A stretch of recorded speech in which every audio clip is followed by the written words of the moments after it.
إن هذا القرآن يهدي للتي هي أقوم ويبشر المؤمنين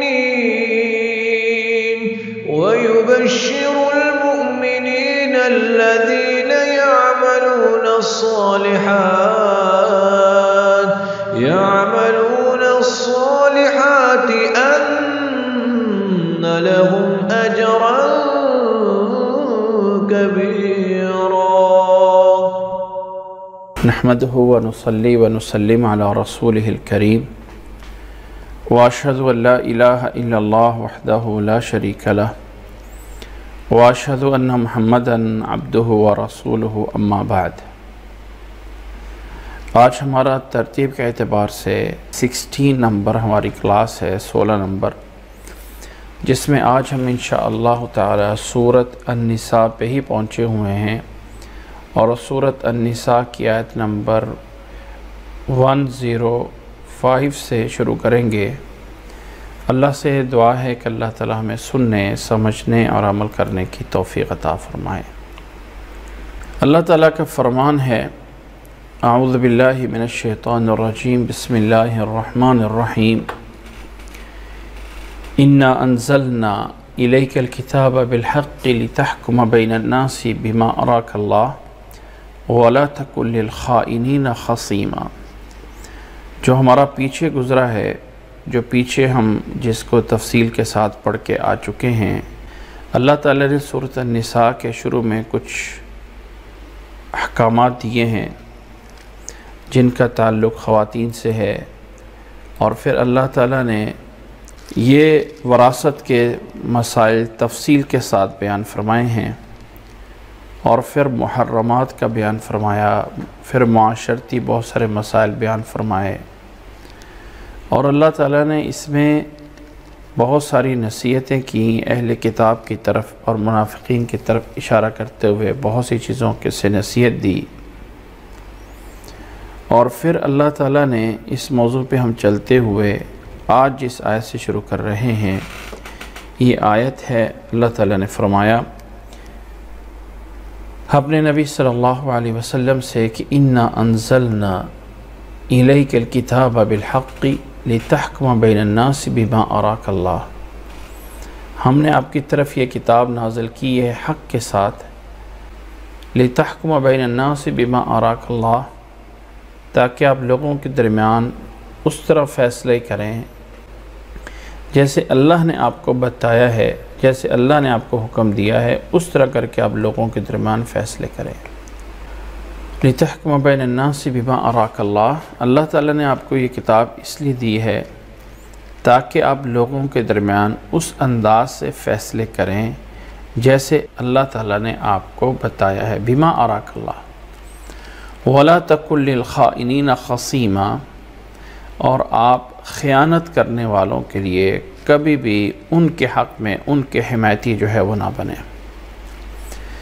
ان آیات کا کچھ شان نزول احادیث میں بیان ہوا ہے کہ اللہ کے نبی صلی اللہ علیہ وسلم کے دور میں انصار کے قبیلے میں سے قبیلہ تھا بنی ظفر کے نام سے. وہ بظاہر اپنے آپ کو مسلمان ہی کہتا تھا وہ انسان، اور اس نے جو ہے ایک زرہ چوری کر لی، اور جب لوگوں کو اس کا پتہ چلا تو اس نے کیا کیا کہ وہ زرہ اٹھا کے ایک یہودی کے گھر میں ڈال دی.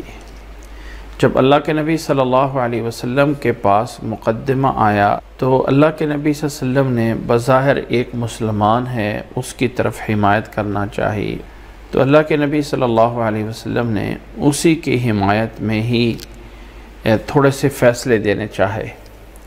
قریب تھا اللہ کے نبی صلی اللہ علیہ وسلم اس کی حمایت کر دیتے اور یہودی کی مخالفت کر دیتے. یہودی بار بار کہتا تھا کہ میں نے چوری نہیں کی ہے، میں نے چوری نہیں کی ہے، میرے پہ لا کے پھینک دی گئی ہے. تو جب اللہ تعالیٰ نے یہ آیت نازل کر دی تو اللہ تعالیٰ نے ان آیات میں بتایا کہ اے نبی صلی اللہ علیہ وسلم، آپ کو اسی طرح ہی فیصلہ کرنا ہے جیسے اللہ تعالیٰ نے آپ کو بتایا ہے. اور یہ لوگ آپ کو پھسلانا چاہتے تھے کہ اللہ تعالیٰ نے آپ کو محفوظ کر لیا ہے، اللہ تعالیٰ نے آپ کو بچا لیا ہے. اللہ تعالیٰ نے فرمایا انا انزلنا الیک الکتاب بالحق، اے نبی صلی اللہ علیہ وسلم ہم نے آپ کی طرف یہ کتاب حق کے ساتھ نازل فرمائی ہے، لتحکم بین الناس بما اراک اللہ، تاکہ آپ لوگوں کے درمیان اس طرح فیصلے کریں جیسے اللہ نے آپ کو بتایا ہے، ولا تکن للخائنین خصیما، اور جو خیانت کرنے والے ہوتے ہیں ان کے حق میں آپ جھگڑا کرنے والے کبھی نہ بنیں، واستغفر اللہ ان اللہ کان غفورا رحیما، اور اللہ تعالیٰ سے معافی مانگیں، اللہ تعالیٰ معاف کرنے والا ہے، اللہ تعالیٰ غفور الرحیم ہے۔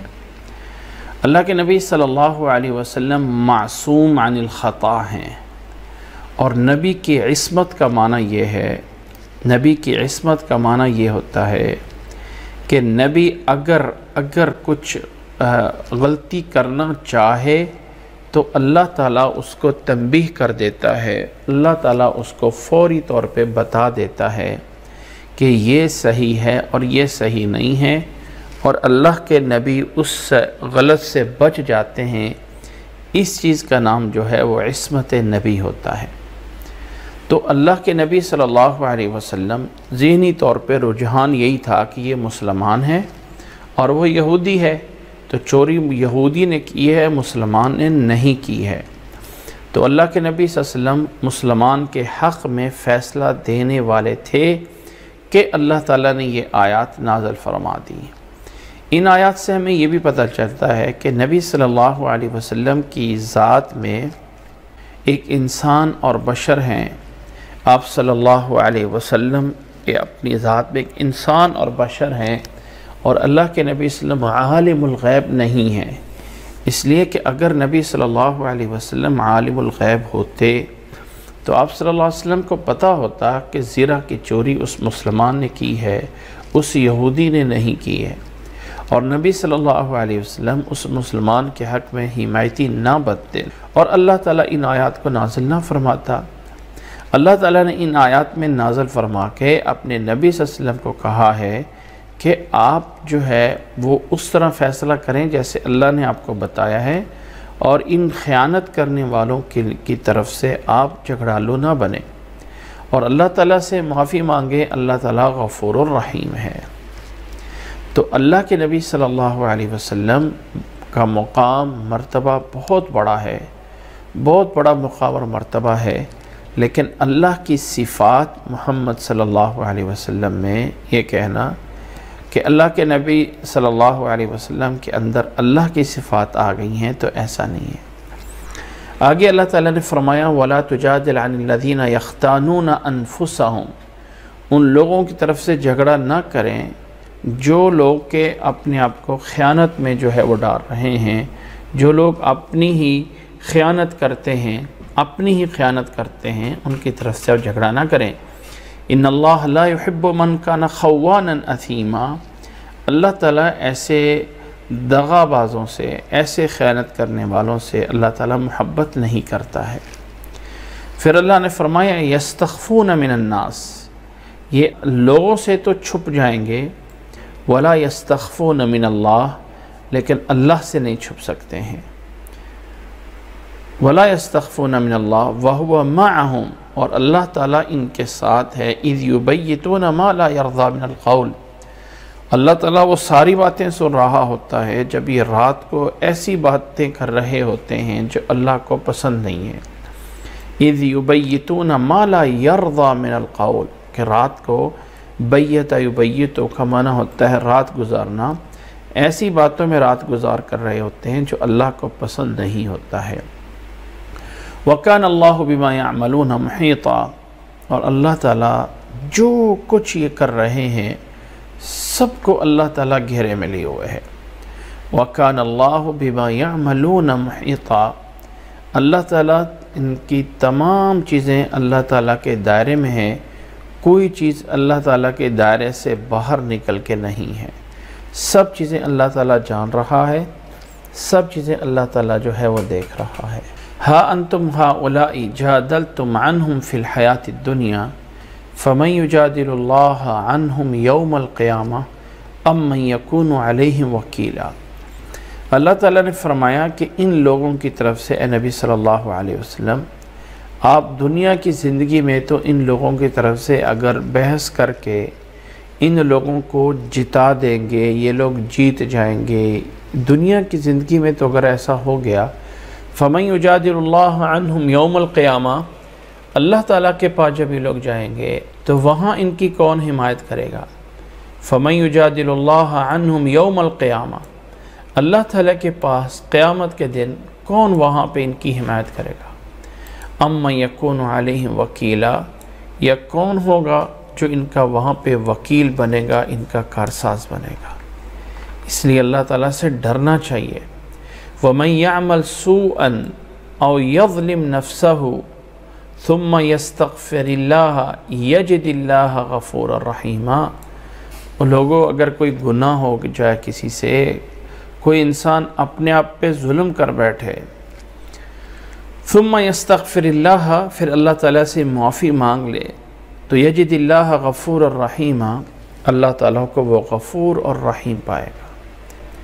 وَمَن يَكْسِبْ إِثْمًا فَإِنَّمَا يَكْسِبُهُ عَلَى نَفْسِهِ، اگر کوئی انسان بڑا گناہ کر لیتا ہے یا کوئی بھی گناہ کر لیتا ہے تو فرمایا فَإِنَّمَا يَكْسِبُهُ عَلَى نَفْسِهِ، اس کا بوجھ انسان کے اپنے اوپر ہے۔ یہ مت سمجھنا چاہیے کہ میں گناہ کر رہا ہوں تو کسی اور کے اوپر ڈال دیا جائے گا۔ یہ آیت ذرا غور سے دیکھیے، وَمَن يَكْسِبْ إِثْمًا فَإِنَّمَا يَكْسِبُهُ عَلَى نَفْسِهِ، جو انسان کوئی بھی گناہ کرتا ہے تو وہ گناہ اپنے آپ پہ اس کا بوجھ اسی کے پہ ہے، اسی پہ اس کا بوجھ ہے۔ وَكَانَ اللَّهُ عَلِيمًا حَكِيمًا، اور اللہ تعالیٰ علیم ہے، حکیم ہے، اللہ تعالیٰ جانتا ہے، کوئی چیز اللہ تعالیٰ کے علم سے باہر نہیں ہے۔ ایک بات یقیناً ہم سب کو پتہ ہے کہ جو بھی انسان نیکی کرتا ہے یا جو بھی انسان گناہ کرتا ہے وہ انسان کے اپنے لیے ہے، ایسا نہیں ہے کہ انسان اس کو کسی دوسرے پہ جو ہے وہ ڈال سکتا ہے۔ انسان کے اختیار میں نہیں ہے کہ گناہ میں کروں اور میں کہہ دوں کہ یعنی جرم میں کروں اور کہہ دوں کہ اس کا گناہ جو ہے وہ فلاں پہ ڈال دیا جائے، ایسا نہیں ہو سکتا۔ جس نے گناہ کیا اس کا بوجھ بھی اسی پر ہی ہے۔ سیم یہی قاعدہ ہے نیکی کے بارے میں، اور اللہ تعالیٰ نے قرآن مجید میں اس طرح کی کئی آیات میں کہا ہے وَلَا تَزِرُ وَازِرَةٌ وِزْرَ أُخْرَىٰ، کوئی جان کسی دوسری جان کا بوجھ نہیں اٹھائے گی۔ تو اللہ تعالیٰ نے یہاں پہ ایک مستقل قانون دیا ہے، وَمَن يَكْسِبْ إِثْمًا فَإِنَّمَا يَكْسِبُهُ عَلَى نَفْسِهِ، جس انسان نے کوئی بھی گناہ کیا وہ اس کا گناہ اسی پر ہے، اس کا بوجھ اسی پر ہے۔ وَكَانَ اللَّهُ عَلِيمًا حَكِيمًا، اور اللہ تعالیٰ جو ہے وہ علیم ہے، حکیم ہے۔ آگے اللہ تعالیٰ نے فرمایا وَمَن يَكْسِبْ خَطِيئَةً أَوْ إِثْمًا ثُمَّ يَرْمِ بِهِ بَرِيئًا، اگر کوئی انسان گناہ کرتا ہے، کوئی بھی غلطی اور گناہ کرتا ہے اور پھر کسی بری کے ذمے لگا دیتا ہے، کسی ایسے انسان پہ گناہ ڈال رہا ہے جس نے وہ گناہ نہیں کیا ہے، گناہ خود کر کے اس گناہ کو کسی اور پہ جو ہے وہ ڈال دیتا ہے، فَقَدِ احْتَمَلَ بُهْتَانًا وَإِثْمًا مُبِينًا، تحقیق اس نے بہت بڑا بہتان اور بہت بڑا جو ہے وہ الزام اپنے اوپر جو ہے لیا ہے، کھلا گناہ کیا ہے، یعنی ایک ایسا گناہ کیا ہے جو شرع عام کھلا گناہ ہے، جو انسان گناہ کر کے کسی اور پہ ڈال دیتا ہے، یہ اس کا بہت بڑا جو ہے وہ گناہ ہے۔ وَلَوْلَا فَضْلُ اللَّهِ عَلَيْكَ وَرَحْمَتُهُ لَهَمَّتْ طَائِفَةٌ مِّنْهُمْ أَن يُضِلُّوكَ، اللہ اپنے نبی سے فرما رہا ہے وَلَوْلَا فَضْلُ اللَّهِ عَلَيْكَ وَرَحْمَتُهُ، اگر اللہ کا فضل اور رحمت آپ پر نہ ہوتی، وَلَوْلَا فَضْلُ اللَّهِ عَلَيْكَ وَرَحْمَتُهُ، اگر اللہ کا فضل اور اللہ کی رحمت آپ پر نہ ہوتی، لَهَمَّتْ طَائِفَةٌ مِّنْهُمْ أَن يُضِلُّوكَ، تو ایک گروہ آپ کو جو ہے وہ گمراہی میں ڈال دیتا. ان میں سے کچھ لوگ آپ کو غلط چیز پہ جو ہے وہ ڈال دیتے. غلط کیا چیز تھی؟ اللہ کے نبی صلی اللہ علیہ وسلم کہیں فیصلہ نہ کر دیتے کہ وہ چوری کرنے والا صحیح ہے، یعنی چوری یہودی نے کی ہے اور اس مسلمان نے چوری نہیں کی ہے. یہ فیصلہ صحیح نہیں تھا. تو اللہ تعالیٰ نے فرمایا وَلَوْلَا فَضْلُ اللَّهِ عَلَيْكَ وَرَحْمَتُهُ لَهَمَّتْ طَائِفَةٌ مِّنْهُمْ أَن يُضِلُّوكَ. تو ان میں سے ایک گروہ جو ہے وہ کہیں نہ کہیں آپ کو قریب تھا کہ کہیں آپ کو اس چیز سے ہٹا دیتا، بہکا دے جو صحیح نہیں تھا. یہ اللہ کا فضل ہے اور اللہ کی رحمت ہے کہ اللہ نے محفوظ آپ کو کیا.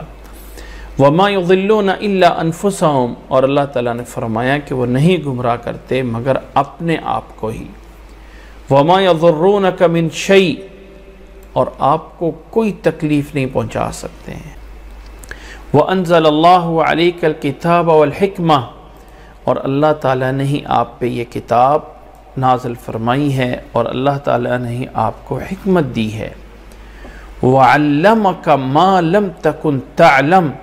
اور اللہ نے آپ کو سکھایا ہے جو آپ کو نہیں پتہ تھا، وہ اللہ نے آپ کو سب کچھ سکھایا ہے. گویا کہ اللہ تعالیٰ یہ کہنا چاہتا ہے کہ اے نبی صلی اللہ علیہ وسلم، جو مرتبہ، جو مقام، جو آپ کو سب کچھ ہے یہ اللہ نے آپ کو عطا فرمایا ہے. وَكَانَ فَضْلُ اللَّهِ عَلَيْكَ عَظِيمًا. اور یقیناً بے شک اللہ کا بہت بڑا فضل ہے آپ پہ کہ اللہ تعالیٰ نے آپ کو یہ مقام اور مرتبہ دیا ہے اور اللہ نے آپ کو یہ فضل اور مقام دیا ہے. ان تمام آیات کا پس منظر میں نے پہلے بتا دیا ہے اور اللہ تعالیٰ ان چیزوں پہ اپنے نبی صلی اللہ علیہ وسلم پہ جب بات آئی ہے تو اللہ تعالیٰ نے تفصیل کے ساتھ اپنے نبی صلی اللہ علیہ وسلم کا مقام اور مرتبہ بیان فرمایا ہے. یاد رکھ لیں میرے بھائی اور میری بہن، ایک بات ذہن میں رکھ لیجئے، میرے اور آپ کے جو جذبات ہوتے ہیں، اسلام میرے اور آپ کے جذبات کا پابند نہیں ہے. ہم سمجھتے ہیں جیسے ہم چاہیں ویسے نبی سے محبت کریں، ایسا نہیں ہوتا. اللہ تعالیٰ کے ہاں وہ محبت معیار رکھتی ہے، اللہ تعالیٰ کے ہاں وہ مقام، وہ چیز معیار رکھتی ہے جو اللہ نے خود اپنے نبی صلی اللہ علیہ وسلم کے بارے میں بتائی ہے. یہ نہیں ہے کہ جیسے میں اور آپ چاہتے ہیں ویسے. کچھ لوگ چاہتے ہیں. ایک انسان سے مجھے یاد ہے کسی لائیو پروگرام میں پوچھا گیا تو اس نے کہا کہ انسان کی نجات کے لیے اتنا کافی ہے کہ میری نجات کے لیے اتنا کافی ہے کہ میں نبی سے محبت کرتا ہوں. یہ نماز، یہ روزہ، یہ فلاں، یہ سب ایسے باتیں ہیں. اصل بات یہ ہے کہ ہمیں نبی سے محبت ہے اور نبی سے عشق ہے تو اس نبی کا عاشق ہونے کے ناطے سے ہمیں نجات مل جائے گی. ایسا نہیں ہے. اللہ تعالیٰ نے معیار بنایا ہے اعمال کو. اگر اعمال انسان کر رہا ہے تو اللہ تعالیٰ کے ہاں اس کو نجات ہے، اور اگر وہ اعمال نہیں کر رہا تو یاد رکھ لیں انسان اللہ تعالیٰ کے ہاں نجات نہیں پا سکتا ہے. اللہ تعالیٰ نے یہاں پہ اپنے نبی صلی اللہ علیہ وسلم کے بارے میں بتایا ہے کہ اللہ کے نبی صلی اللہ علیہ وسلم کا مقام اور مرتبہ تو بہت ہے، لیکن اے نبی ہم نے آپ کو یہ کتاب قرآن مجید اس لیے دی ہے تاکہ آپ اس کتاب کے ذریعے لوگوں میں فیصلے کریں. کچھ لوگ آپ کو بہکانے کی کوشش کریں گے اور ہم نے اپنے فضل سے آپ کو اس بہکاوے سے بچا لیا ہے. نتیجتاً اس پہ نظریہ اور عقیدہ رکھنا کہ نبی محمد صلی اللہ علیہ وسلم وہ جو ہیں وہ حاضر اور ناظر ہیں یا وہ عالم الغیب ہیں، یہ جائز نہیں ہے. حاضر یا ناظر جو ذات ہے وہ اللہ کی ذات ہے، اور حاضر اللہ تعالیٰ اپنی قدرت کے ساتھ ہے. وہ اللہ تعالیٰ ہے جو عالم الغیب بھی ہے، اور اللہ کے نبی صلی اللہ علیہ وسلم کو اللہ نے جتنا بتایا اتنا علم ہے، اور جتنا نہیں بتایا اتنا علم نہیں ہے. تو اللہ تعالیٰ نے ان آیات میں اپنے نبی صلی اللہ علیہ وسلم کی ان چیزوں کے بارے میں فرمایا، اور پھر بات آگے چلتی ہے تو اللہ تعالیٰ نے فرمایا لا خیر فی کثیر من نجواہم الا من امر بصدقۃ او معروف او اصلاح بین الناس۔ یاد رکھ لیں، جو لوگوں کے درمیان سرگوشیاں ہوتی ہیں، علیحدہ علیحدہ جا کے باتیں ہوتی ہیں، میٹنگیں ہوتی ہیں، لوگ چھپ چھپا کے دوسروں سے کچھ کرتے ہیں، یہ کچھ لوگوں کے ہوتے ہوئے کچھ لوگ الگ جا کے بیٹھ کے کوئی سرگوشی کرنا شروع کر دیں تو یہ مناسب نہیں ہوتا ہے۔ لیکن اگر کچھ لوگ علیحدہ ہو کے کسی اچھے کام کے لیے سرگوشی کر رہے ہیں تو یہ جائز ہے۔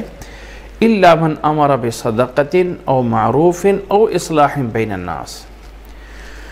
اگر کوئی علیحدہ ہو کے اس لیے سرگوشی کر رہے ہیں کہ وہ لوگوں کے اندر اصلاح چاہتے ہیں، لوگوں کے اندر معروف چاہتے ہیں، لوگوں کے اندر جو ہے وہ خیرات جو ہے صدقہ کا حکم چاہتے ہیں، ان کاموں کے لیے اگر کوئی سرگوشی کرتا ہے تو اس پہ کوئی حرج نہیں ہے۔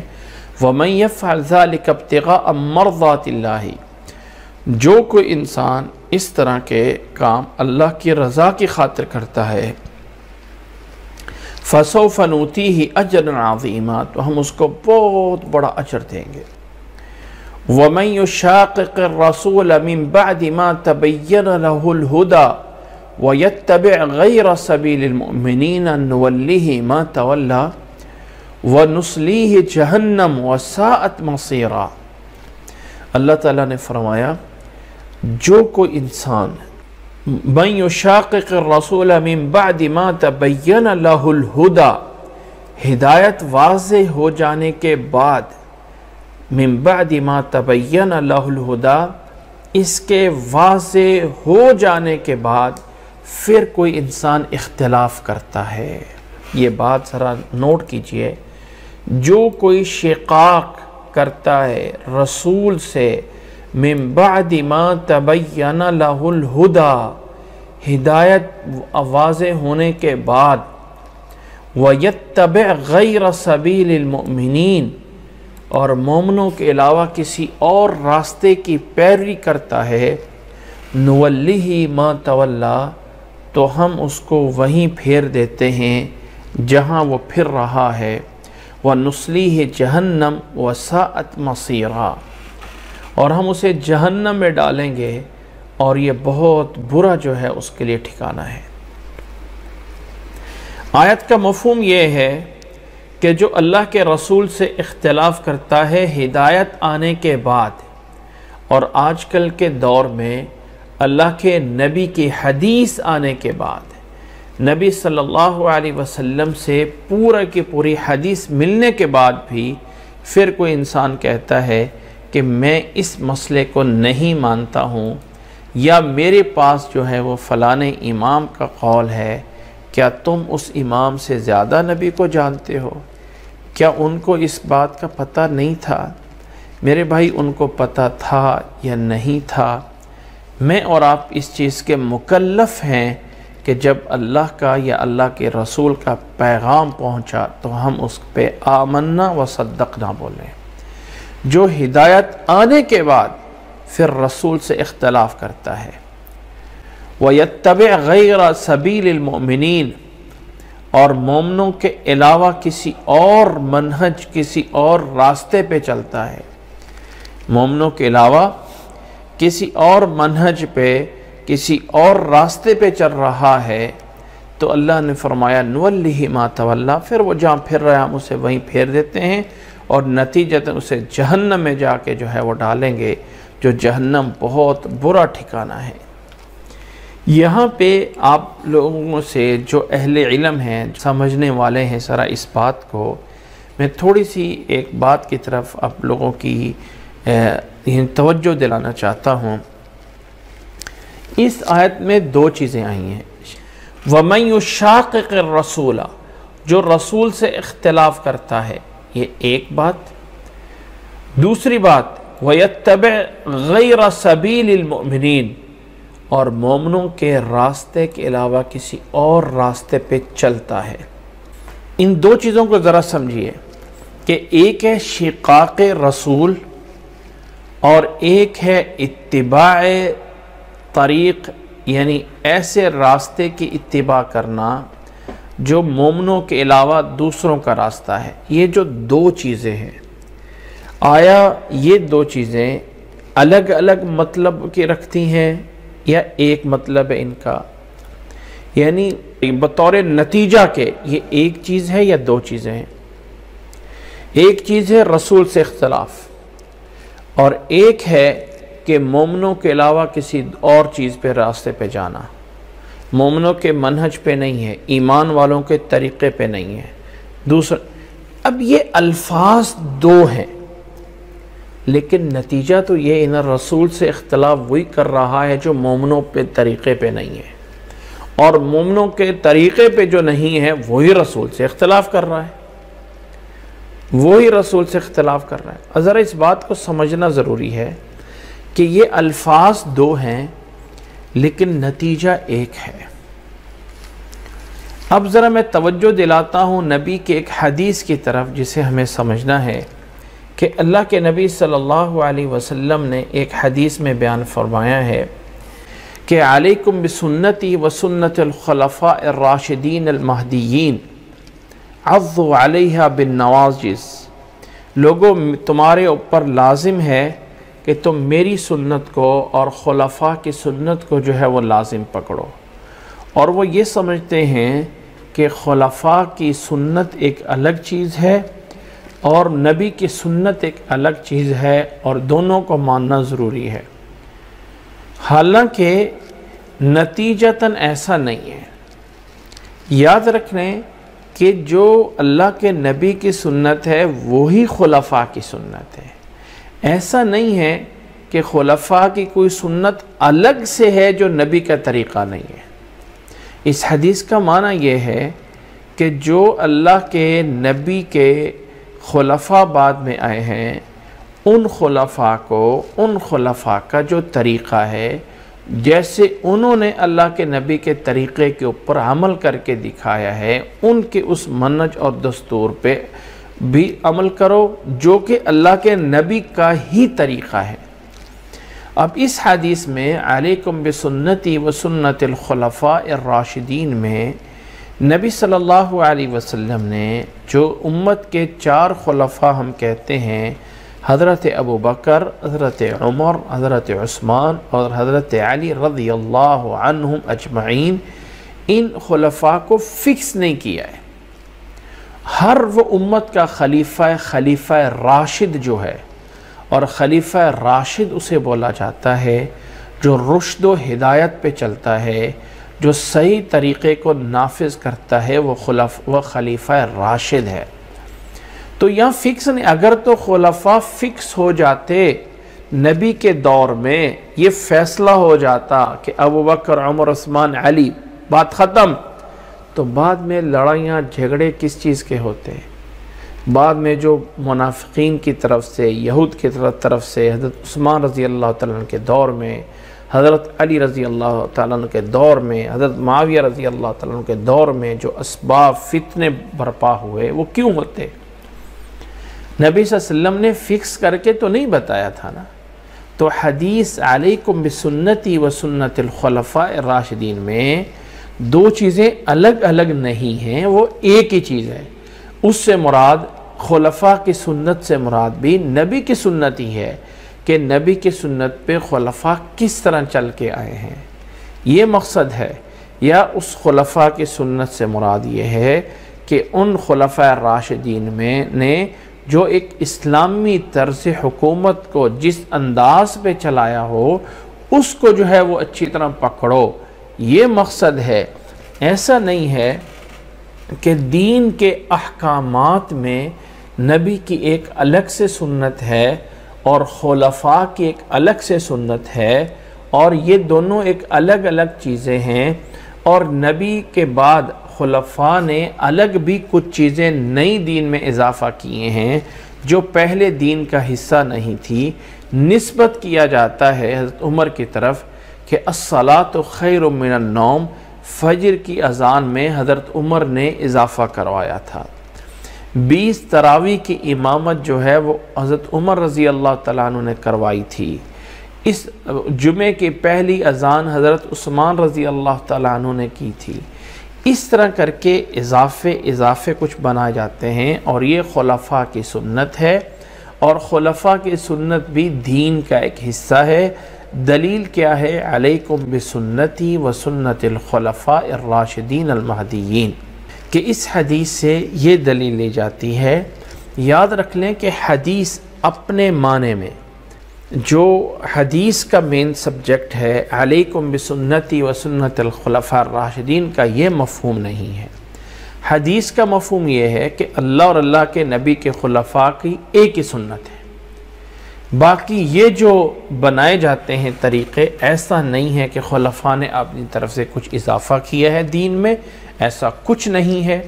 جن روایات کو بنیاد بنا کے خلفاء کی طرف اضافے کی نسبت کی جاتی ہے وہ روایات صحیح نہیں ہیں۔ جو چیزیں اللہ کے نبی صلی اللہ علیہ وسلم کے دور میں تھیں وہی خلفاء نے آگے کی ہیں۔ ایسا نہیں ہے حضرت عمر رضی اللہ تعالیٰ عنہ کو حضرت بلال رضی اللہ تعالیٰ عنہ جگانے کے لیے چلے گئے، موطا امام مالک کی روایت میں ہے، تو انہوں نے حضرت بلال رضی اللہ تعالیٰ عنہ حضرت عمر کو جگایا اور جگاتے وقت کہہ دیا الصلاۃ خیر من النوم، نماز نیند سے بہتر ہے۔ تو حضرت عمر نے، جب انسان سویا ہوتا ہے نا تو اس کی اپنی کی نیند ہوتی ہے۔ حضرت عمر رضی اللہ تعالیٰ عنہ نیند میں تھوڑے سے ویسے بھی غصے والے تھے، جذبات والے تھے۔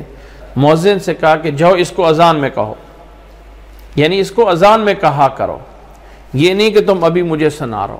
اب اس کا مطلب یہ نہیں تھا کہ ابھی اس کو جا کے نئے اضافہ کرو اذان میں، نہیں، ایسا تو نہیں ہے۔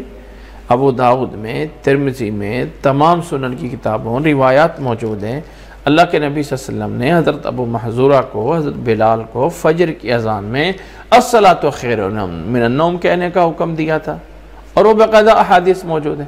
لیکن لوگوں نے کہا، وہ اس اتنی سی بات کو پکڑ کے کہہ دیا کہ لیے یہ تو اذان میں حضرت عمر نے اضافہ کروایا تھا، ایسا کچھ نہیں ہے۔ تو یہ سمجھنے کی جو ہے وہ ضرورت ہے، ایسا نہیں ہے کہ اللہ کے نبی صلی اللہ علیہ وسلم کی طرف سے ایسا کچھ آیا ہے۔ بہرحال میں اس حدیث کو سمجھانا چاہتا ہوں اس آیت کی روشنی میں کہ عربی زبان میں ایسا نہیں ہوتا کہ دو چیزوں کو الگ الگ کر دیا جائے۔ دو چیزیں بولنے میں ہوتی ہیں لیکن حقیقت میں وہ ایک چیز ہوتی ہے۔ اس آیت پہ غور کیجئے، جس آیت پہ میں سمجھانا چاہ رہا ہوں کہ اللہ تعالیٰ نے فرمایا ہے وَمَن يُشَاقِقِ الرَّسُولَ مِن بَعْدِ مَا تَبَيَّنَ لَهُ الْهُدَى، جو رسول سے شقاق کرتا ہے ہدایت آنے کے بعد، یہ ایک پوائنٹ، اختلاف کرتا ہے رسول سے اختلاف کرتا ہے ایک واضح ہدایت آنے کے بعد، وَيَتَّبِعْ غَيْرَ سَبِيلِ الْمُؤْمِنِينَ، اور مومنوں کے علاوہ دوسرے راستے کی پیروی کرتا ہے۔ اب شقاق رسول اور اتباع غیر سبیل مومنین دونوں الگ الگ چیزیں نہیں ہیں، نتیجتاً دونوں ایک ہی چیزیں ہیں کہ جو انسان اللہ کے رسول کے ہدایت واضح آنے کے بعد اختلاف کرتا ہے یا مومنوں کے راستے کے علاوہ کسی اور کی اتباع کرتا ہے، نولہ ما تولی، تو ہم اسے وہیں پھیر دیتے ہیں جہاں وہ پھر رہا ہے، وَنُصْلِيهِ جَهَنَّمْ وَسَاءَتْ مَصِيرًا، اور ہم اسے جہنم میں داخل کریں گے، اور جہنم جو ہے اس کا بہت برا ٹھکانہ ہے۔ امید ہے کہ یہ بات سمجھ آ گئی ہوگی جو میں اس میں سمجھانا چاہتا ہوں۔ جو لوگ اہل علم ہیں اور جو لوگ قرآن اور حدیث سے کچھ شغف رکھتے ہیں، یہ بات ان کے لیے بہت پوائنٹ کی ہے جو سمجھنی چاہیے۔ آگے اللہ تعالیٰ نے فرمایا ان اللہ لا یغفر ان یشرک بہ ویغفر ما دون ذلک لمن یشاء، بے شک اللہ تعالیٰ یقیناً پکی بات ہے کہ اللہ تعالیٰ نہیں معاف کرے گا، ان یشرک بہ، کہ اللہ کے ساتھ شرک کیا جائے، ویغفر ما دون ذلک لمن یشاء، اور شرک کے علاوہ اللہ تعالیٰ جسے چاہے گا معاف کر دے گا، جسے چاہے گا معاف کر دے گا۔ شرک کے علاوہ جو گناہ بھی ہے اگر دل میں شرک ہے، اچھا شرک ہوتا کیا ہے؟ اللہ کی عبادت کرتا ہے، اللہ کو مانتا ہے الہ، اور اللہ کے ساتھ پھر دوسروں کو بھی شریک کرتا ہے، تو یہ ہے شرک۔ اگر انسان اللہ کو مانتا ہی نہیں ہے تو وہ تو کافر ہے۔ کافر اور مشرک میں کیا فرق ہے؟ کہ اللہ کو بھی ماننا ہے اور اللہ کے علاوہ بھی لوگوں کو ماننا ہے۔ آج کل بہت سارے ایسے کلمہ گو مسلمان ہیں، ہم اسے کلمہ گو کہہ لیں، کہ اپنے آپ کو نمازیں بھی پڑھتے ہوتے ہیں، اپنے آپ کو سب کرتے ہیں، لیکن جب قبروں پہ جاتے ہیں تو وہاں سجدہ بھی کرتے ہیں، قبروں غیر اللہ سے جا کے امیدیں بھی لگاتے ہیں، غیر اللہ سے جا کے حاجتیں بھی مانگتے ہیں، تو اللہ سے پناہ مانگنی چاہیے۔ یاد رکھیں کہ ان اللہ لا یغفر ان یشرک بہ، اللہ تعالیٰ شرک کو معاف نہیں کرے گا، شراکت نہیں معاف ہوگی۔ وَيَغْفِرُ مَا دُونَ ذَلِكَ لِمَن يَشَاءُ، اس کے علاوہ اللہ تعالیٰ جس سے چاہے گا معاف کر دے گا۔ وَمَن يُشْرِكْ بِاللَّهِ، جو اللہ کے ساتھ شرک کرتا ہے، فَقَدْ ضَلَّ ضَلَالًا بَعِيدًا، جس نے اللہ کے ساتھ شرک کیا اس نے بہت بڑا گناہ کیا۔ إِن يَدْعُونَ مِن دُونِهِ إِلَّا إِنَاثًا، کہ یہ کافر لوگ نبی صلی اللہ علیہ وسلم کے دور میں جو کافر تھے، جو اللہ کے علاوہ دوسروں کو پکارتے تھے، تو اللہ نے فرمایا إِن يَدْعُونَ مِن دُونِهِ إِلَّا إِنَاثًا، کہ اللہ کے علاوہ یہ جن کو پکار رہے ہیں انہوں نے اناسا بنایا ہوا۔ اناس یعنی عورتیں، مؤنث کر کے مؤنث کے صیغے بنا کے ان کو معبود بنایا۔ مثلا ان کے معبودوں کے نام تھے لات، عزا، منات۔ اب لات جو ہے لام الف لا اور تا، انہوں نے لفظ اللہ کا مؤنث بنایا ہوا تھا لات۔ جو عزا ہے وہ اللہ کے لفظ عزیز سے عزا بنایا ہوا تھا، مؤنث کا صیغہ، اور اللہ کے منان سے انہوں نے لفظ منات مؤنث بنایا ہوا تھا۔ یعنی الفاظ جو ہیں ان کے، جن کو وہ معبود بناتے تھے، جو ان باطل لوگوں کے معبود تھے، جو بتوں کی پوجا کرتے تھے، ان بتوں کے نام تھے لات، عزا، منات، جو کہ سارے کے سارے عورتوں کے نام ہیں، یعنی عورتوں کے صیغے ہیں۔ تو کیا یہ اللہ کے علاوہ وہ بنا رہے ہیں؟ يَدْعُونَ مِن دُونِهِ إِلَّا إِنَاثًا وَإِن يَدْعُونَ إِلَّا شَيْطَانًا مَرِيدًا، اصل میں یہ جن کو بھی پکار رہے ہیں اللہ کے علاوہ، جن کو بھی پکار رہے ہیں، یہ سرکش شیاطین ہیں جن کو یہ پوچھتے ہیں۔ إِن يَدْعُونَ إِلَّا شَيْطَانًا مَرِيدًا، کہ یہ سرکش شیاطین ہیں، وہ سرکش ہیں، مریدن کا معنی سرکش ہیں، شیاطین ہیں جن کی یہ پوجا کر رہے ہیں۔ یہ ان اللہ کی کوئی، یعنی اصل میں یہ شیطان کی پوجا کر رہے ہیں، ان بتوں کے پیچھے لگ کے پوجا جو ہے وہ شیطان کی ہو رہی ہے۔ لعنہ اللہ، اللہ نے لعنت کی ہے اس شیطان پہ۔ وَقَالَ لَأَتَّخِذَنَّ مِنْ عِبَادِكَ نَصِيبًا مَفْرُوضًا، اور شیطان نے یہ کہا تھا کہ اے اللہ لَأَتَّخِذَنَّ، لازمی میں تیری ان بندوں میں سے مقرر حصہ جو ہے وہ لوں گا۔ لَأَتَّخِذَنَّ، لازمی جو ہے وہ بگاڑوں گا، لازمی جو ہے یعنی بناؤں گا اپنے ساتھ، من عبادک، تیرے بندوں میں سے، نصیباً مفروضا، ایک مقرر حصہ۔ اللہ نے اس شیطان پہ لعنت بھیجی ہے، اور اللہ تعالیٰ نے اس شیطان کو فرمایا کہ اس نے انسانوں کے بارے میں کہا تھا لَأَتَّخِذَنَّ مِنْ عِبَادِكَ نَصِيبًا مَفْرُوضًا، کہ میں تیرے بندوں سے ایک مقرر حصہ اپنے ساتھ ملاؤں گا اور انہیں کیا کروں گا؟ فرمایا، اللہ تعالیٰ نے فرمایا کہ شیطان نے کہا تھا وَلَأُضِلَّنَّهُمْ، نمبر 1، وَلَأُمَنِّيَنَّهُمْ، نمبر 2، وَلَآمُرَنَّهُمْ فَلَا يُبَتِّكُنَّ آذَانَ الْأَنْعَامِ، نمبر 3، وَلَآمُرَنَّهُمْ فَلَا يُغَيِّرُنَّ خَلْقَ اللَّهِ، اور چوتھی چیز یہ بتائی، یعنی شیطان نے کہا تھا میں تیرے بندوں سے پہلا کام یہ کروں گا وَلَأُضِلَّنَّهُمْ، میں انہیں گمراہ کروں گا۔ نمبر 2، وَلَأُمَنِّيَنَّهُمْ، میں انہیں جو ہے وہ امیدیں دلاؤں گا، بڑی غلط قسم کی امیدوں پہ لگا کے امیدوں پہ امیدوں پہ جو ہے وہ لگائے رکھوں گا، فلانی امید، فلانا کام بھی ہو جائے گا نا، فلانی امید بھی میری پوری ہو جائے گی نا۔ یہ شیطان لمبی لمبی امیدیں دلاتا رہتا ہے انسانوں کو۔ وہ ہم لوگ سمجھتے ہیں دنیا امید پہ قائم ہے، اور ہم امید پہ غلط سے غلط کام کرتے جا رہے ہوتے ہیں کہ کل کو اچھا ہو جائے گا تو ہم بھی اچھے ہو جائیں گے۔ نہیں، شیطان کی طرف سے غلط امیدیں ہوتی ہیں۔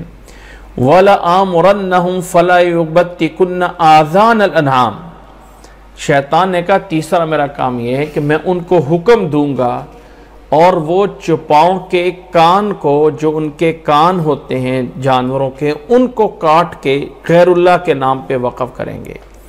جو غیر اللہ کے نام پہ جانور دیے جاتے تھے اس دور میں، ان کا ایک سسٹم ہوتا تھا کہ ان کے کان کو تھوڑا سا چیر دے دیا جاتا تھا۔ اس لیے جب قربانی کا جانور ہوتا ہے تو جس کا کان چیرا ہوتا ہے وہ قربانی میں جانور نہیں لگتا ہے۔ اس دور میں کان کو چیر کے، کان کو کاٹ کے، یا اس کو کس طرح کر کے غیر اللہ کے نام پہ دیا جاتا تھا۔ یہ ایک غیر فطرتی شکل و صورت، آج کل اس کی نئی شکلیں بنا لیں۔ کچھ جانور جو ہیں غیر اللہ کے نام پہ دیے جاتے ہیں، کسی کے اوپر کسی کا کوئی سینگ کاٹ دیا جاتا ہے، کسی کو کوئی چیز، کسی کے اوپر کوئی ٹھپا لگا دیا جاتا ہے۔ فرمایا یہ غیر اللہ کے نام پہ دیں گے، فَلَا يُبَتِّكُنَّ آذَانَ الْأَنْعَامِ، اور شیطان نے یہ بھی کہا تھا وَلَآمُرَنَّهُمْ، میں تیرے بندوں کو یہ بھی کہوں گا، میں ان کو یہ بھی حکم دے کے کرواؤں گا کہ فَلَا يُغَيِّرُنَّ خَلْقَ اللَّهِ، خلق اللہ، اللہ تعالیٰ نے جس پیدائش پہ پیدا کیا ہے اس کو وہ بدلیں گے۔ یہ شیطان نے کہا تھا میں تیرے بندوں سے کرواؤں گا، اور آج بندے لگے ہوئے ہیں شیطان کے پیچھے لگ کے۔ مردوں کو شوق پڑا ہوا ہے عورتیں بننے کا، عورتوں کو شوق بنا ہوا ہے مرد بننے کا۔ اس کے علاوہ اس کی کئی شکلیں ہو سکتی ہیں، کئی طریقے جو ہے وہ ہو سکتے ہیں، یعنی اللہ تعالیٰ کی خلقت کو بدلنا۔ ایک ہے وہ چیزیں جو خود اللہ یا اللہ کے رسول نے کہی ہیں ایسے کرو، جن کی اجازت ہے، جیسے 7 چیزیں فطرت سے ہیں کہ انسان جو ہے وہ ناخن کاٹنا ہے، ہاں مونچھوں کے بال جو ہے وہ چھوٹے کرنے ہیں۔ کچھ چیزیں ہیں جو فطرت سے ہیں، کچھ چیزیں جو اللہ نے اجازت نہیں دی ہیں اور لوگ اس کو کر رہے ہیں، اور اللہ کی لعنت ہے اس پہ۔ اللہ نے ان عورتوں پہ لعنت کی ہے جو اپنے آنکھوں کے اوپر جو ابرو ہوتے ہیں ان کو بری کر رہے ہوتے ہیں، میک اپ کے نام پہ اللہ کی اس بنائی ہوئی صفت کو بدل رہے ہوتے ہیں۔ اسی طرح کچھ لوگ اپنے جسم میں رنگ بھر کے اس کو جو ہے وہ ایک ایسے طریقے سے رنگ بھرا جاتا ہے کہ وہ کبھی نکلتا ہی نہیں ہے، اس طرح کر کے جسم کے ماس کے اندر کر کے وہ لکھا جاتا ہے، ٹھپا بنتا ہے کہ وہ نکلتا ہی نہیں ہے۔ اللہ کی لعنت ہے ان پہ۔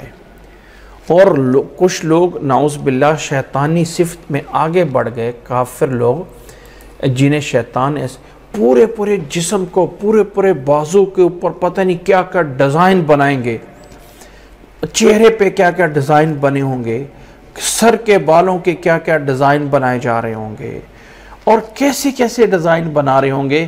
یہ سارا کا سارا وہ شیطان کا وہ عمل ہے۔ وَلَآمُرَنَّهُمْ فَلَا يُغَيِّرُنَّ خَلْقَ اللَّهِ، کہ اللہ تعالیٰ نے جو انسان کے پر جو ہے جس خلقت پہ اسے پیدا کیا ہے اس کو جو ہے وہ بدلنا چاہ رہے ہوتے ہیں۔ یہ بدلیں گے۔ شیطان نے اللہ تعالیٰ سے یہ کہا تھا کہ تیرے بندوں سے میں یہ کام کرواؤں گا، تو فرمایا فَلَا يُغَيِّرُنَّ خَلْقَ اللَّهِ، جن چیزوں میں باقاعدہ وعید آ گئی یہ کرنا منع ہے اور لوگ پھر بھی اس کو جو ہے وہ کر رہے ہوتے ہیں۔ اللہ تعالیٰ نے جس خلقت پہ پیدا کیا ہے اس خلقت میں بھی کچھ چیزیں منع ہیں، کچھ چیزیں مباح ہیں۔ جو کاٹنے، جو انسان کی شکل و صورت میں بدلنے کی اجازت ہے وہ کر سکتا ہے انسان، لیکن جس کی اجازت نہیں ہے اس کے پیچھے جو ہے وہ لگ کے انسان سمجھے کہ میں اپنے آپ کو خوبصورت بنا رہا ہوں، میں اپنے آپ کو یہ کر رہا ہوں، میں وہ کر رہا ہوں، یہ میرے بھائی جائز نہیں ہوتا۔ مردوں کا تشبیہ اختیار کرنا عورتوں کی، یا عورتوں کو تشبیہ اختیار کرنا مردوں کی، یہ ناجائز ہے، حرام ہے، فَلَا يُغَيِّرُنَّ خَلْقَ اللَّهِ، اللہ تعالیٰ کی خلقت اور پیدائش کو بدلنا یہ شیطان نے انسان سے کروانا ہے۔ پھر اللہ تعالیٰ نے فرمایا وَمَن يَتَّخِذِ الشَّيْطَانَ وَلِيًّا مِن دُونِ اللَّهِ، شیطان کو دوست بناتا ہے اللہ کے علاوہ، فقد خسر خسرانا مبینا، تحقیق وہ بہت بڑے خسارے میں چلا گیا۔ آگے فرمایا یعیدہم ویمنیہم، شیطان وعدے دلاتا ہے، امیدیں دلاتا ہے، یہ ہو جائے گا تمہارے ساتھ، تمہیں وعدہ ہے، ابھی جو ہے وہ برا کام کر لو، کل کو بہت اچھا ہو جائے گا، ابھی اسے برا کام کر لو، کل کو پکی بات ہے سیدھے ہو جائیں گے۔ فَمَا يَعِدُهُمُ الشَّيْطَانُ إِلَّا غُرُورًا، شیطان کے یہ سارے وعدے سب دھوکے کے ہوتے ہیں۔ أُولَئِكَ مَأْوَاهُمْ جَهَنَّمْ، ان لوگوں کا ٹھکانہ جہنم ہے۔ وَلَا يَجِدُونَ عَنْهَا مَحِيصًا، اس جہنم سے انہیں کوئی چھٹکارا جو ہے وہ نہیں دلائے گا۔ جو لوگ شیطان کے پیچھے لگتے ہیں وہ شیطان کے پیچھے لگ گئے تو پھر وہاں سے انہیں کوئی چھٹکارا نہیں ملے گا۔ وَلَا يَجِدُونَ عَنْهَا مَحِيصًا وَالَّذِينَ آمَنُوا وَعَمِلُوا الصَّالِحَاتِ سَنُدْخِلُهُمْ جَنَّاتٍ تَجْرِي مِن تَحْتِهَا الْأَنْهَارُ خَالِدِينَ فِيهَا، اور جو لوگ ایمان لے آئے نیک اعمال کیے، سَنُدْخِلُهُمْ جَنَّاتٍ تَجْرِي مِن تَحْتِهَا الْأَنْهَارُ، ہم انہیں جنت میں داخل فرمائیں گے جس کے نیچے نہریں چلتی ہوں گی، ہمیشہ ہمیشہ اس میں رہیں گے، ہمیشہ خالدین فیہا ابداً، ہمیشہ رہیں گے۔ وعد اللہ حقا، یہ اللہ کا وعدہ ہے سچا، نعوذ باللہ یہ کسی اس شیطان کا وعدہ نہیں ہے، یہ اللہ کا سچا وعدہ ہے۔ ایمان والے اور نیک اعمال کرنے والوں کو جنت ملے گی۔ وَمَنْ أَصْدَقُ مِنَ اللَّهِ قِيلًا، اور اللہ سے بڑھ کر سچا کون ہو سکتا ہے۔ آگے اللہ نے فرمایا لَيْسَ بِأَمَانِيِّكُمْ وَلَا أَمَانِيِّ أَهْلِ الْكِتَابِ، اللہ نے فرمایا اے لوگو، تمہاری امیدیں، تمہاری آرزویں، تمہاری جو ہے وہ کی چیزیں، فرمایا لَيْسَ بِأَمَانِيِّكُمْ، حقیقت یہ ہے کہ تمہاری آرزویں، فرمایا تمہاری امیدیں اور اہل کتاب کی امیدوں کی بنیاد پہ فیصلہ نہیں ہونا ہے کہ جیسے تم چاہتے ہو ویسے، وہ بھی اہل کتاب بھی کہتے تھے نا، نحن ابناء اللہ و احباء، ہم اللہ تعالیٰ کے محبوب بیٹے ہیں، محبوب بندے ہیں، محبوب اولاد ہیں۔ فرمایا تمہاری امیدیں، یا تم اسی میں حسن ظن میں لے کے بیٹھے رہو، ہم تو مسلمان ہیں جی، ہم تو پکے پکے نجات پانے والے ہیں، ہمیں کیا ہو کے رہنا ہے۔ فرمایا لیس بامانیکم ولا امانی اہل کتاب، من یعمل سوءا یجز بہ، جس نے بھی برے کام کیے ہیں اسے اس کی سزا ملے گی، اسے اس کی سزا ملنی ہے۔ وَلَا يَجِدْ لَهُ مِن دُونِ اللَّهِ وَلِيٌّ وَلَا نَصِيرًا، اور اللہ کے علاوہ اس کا کوئی دوست، کوئی حمایتی نہیں ہوگا۔ جس نے بھی برے کام کیے اسے اس کا بدلہ ملنا ہے۔ اللہ نے فرمایا مَن يَعْمَلْ سُوءًا يُجْزَ بِهِ وَلَا يَجِدْ لَهُ مِن دُونِ اللَّهِ وَلِيًّا وَلَا نَصِيرًا۔ فرمایا وَمَن يَعْمَلْ مِنَ الصَّالِحَاتِ، پھر فرمایا لوگو جو کوئی بھی نیک عمل کرے گا، من الصالحات، نیک اعمال، من ذکر او انثا، مرد ہو یا عورت ہو، وَهُوَ مُؤْمِنٌ، شرط ہے کہ وہ مومن ہو، فَأُولَئِكَ يَدْخُلُونَ الْجَنَّةِ، بے شک یقیناً پکی بات ہے، فَأُولَئِكَ لازمی، وہ داخل ہوں گے جنت میں، وَلَا يُظْلَمُونَ نَقِيرًا، اور ایک گٹھلی، کھجور کی وہ گٹھلی کے درمیان میں جو تھوڑی سی جگہ خالی ہوتی ہے، جو اس کا جو ہے وہ شغاف سا ہوتا ہے، اس کے برابر بھی کسی پہ ظلم نہیں کیا جائے گا۔ وَلَا يُظْلَمُونَ نَقِيرًا، یعنی تھوڑا سا بھی ظلم نہیں ہوگا۔ جس نے نیک اعمال کیے، مرد ہے یا عورت ہے، شرط یہ ہے کہ وہ مومن ہو، اس پہ کوئی ظلم نہیں ہوگا۔ وَمَنْ أَحْسَنُ دِينًا مِّمَّنْ أَسْلَمَ وَجْهَهُ لِلَّهِ، او لوگو اس سے اچھا دین کس کا ہو سکتا ہے؟ وَمَنْ أَحْسَنُ، اور کون اچھا ہو سکتا ہے اس سے دین کے اعتبار سے؟ مِّمَّنْ أَسْلَمَ وَجْهَهُ لِلَّهِ، جس نے اپنے چہرے کو اللہ کے لیے جھکا دیا، اللہ کے لیے اپنے چہرے کو جو ہے وہ جھکا دیا، یہ لازم ہے، اللہ کے تابع کر دیا۔ وَهُوَ مُحْسِنٌ، اور وہ محسن ہو، احسان یعنی نیکی کرنے والا ہو، نیکی کے ارادے سے اللہ کے آگے جو ہے وہ جھک رہا ہے، نیکی کر رہا ہے، اللہ کے آگے جھک گیا نیکی اور محسن بن کے۔ وَاتَّبَعَ مِلَّةَ إِبْرَاهِيمَ حَنِيفًا، اور منہج ابراہیم پہ چل کے وہ آ رہا ہو، ملت ابراہیم کی پیروی اس نے کی۔ ملت ابراہیمی کیا ہے؟ سب کچھ قربان ہے اس رب کے لیے، فنا فی اللہ کی تہ میں بقا کا راز مضمر ہے، فنا ہے دونوں جہانوں سے صرف اس اللہ کے لیے، یہ ہے ملت ابراہیمی۔ سب کچھ چھوڑا، جب انسان خواہشات کو، جب انسان اولاد کو، جب انسان بیوی کو، جب انسان رشتہ داروں کو، جب انسان وقت کے حکمرانوں کو، سب کے ساتھ مقابلہ کر دیتا ہے اللہ کے لیے، تو یہ اس کا نام ہے ملت ابراہیمی۔ جو انسان خالص ہو جاتا ہے اللہ کے لیے اور دین اللہ کے آگے جھک جاتا ہے، اور فرمایا وہ ہے، اس سے اچھا کون ہو سکتا ہے؟ اس سے کوئی اچھا نہیں ہے، سب سے اچھا وہ ہے۔ اور آگے فرمایا وَاتَّخَذَ اللَّهُ إِبْرَاهِيمَ خَلِيلًا، اللہ نے ابراہیم علیہ السلام کو اپنا دوست اور اپنا خلیل بنایا تھا۔ ابراہیم علیہ السلام کو اللہ تعالیٰ نے اپنا دوست بنایا ہے، اپنا خلیل بنایا ہے، اللہ نے اس کو اپنا محبوب بنایا ہے۔ خلیل فعیل کے معنی میں ہے، جیسے حبیب ہوتا ہے، جیسے حسیب ہوتا ہے، جیسے جلیل ہوتا ہے، حبیب، یا جیسے یعنی فعیل کے معنی میں خلہ سے ہے، جو انسان اوپر کپڑے پہنتا ہے اس کو خلہ کہتے ہیں۔ جو انسان کے کپڑے ہوتے ہیں نا انسان نے پہنے ہوئے، یہ انسان کا خلہ ہے۔ اس خلے سے خلیل نکلا ہوا ہے، جو انسان کا قریب بھی ہوتا ہے، وہ انسان کے کپڑے ہوتے ہیں، تیرے کپڑوں سے بھی میں تیرے زیادہ قریب ہوں، تو گویا کہ اس کو اسی سے نکلا ہوا ہے خلیل۔ تو خلیل کے دونوں معنی آتے ہیں، بمعنی محبت کرنے والا اور محبت کیا ہوا۔ خلیل بمعنی یعنی محب، اور خلیل بمعنی محب، دونوں معنی میں آتا ہے کہ ابراہیم علیہ السلام کو اللہ نے اپنی ذات سے محبت کرنے والا بنا دیا، اور اللہ نے اپنا اس کو محبوب بندہ بنا دیا۔ دونوں معنی اس میں آتے ہیں کہ اللہ نے وَاتَّخَذَ اللَّهُ إِبْرَاهِيمَ خَلِيلًا، ابراہیم علیہ السلام کو اللہ نے اپنا خلیل بنایا تھا۔ ابراہیم علیہ السلام کی ذات کو ماننا، شاید یہ پہلے بھی ہماری بات ہوئی تھی کہ آسمانی مذاہب جتنے ہیں، ان تمام آسمانی مذاہب، ہر ایک مذہب اپنی نسبت ابراہیم علیہ السلام کی طرف کرتا ہے۔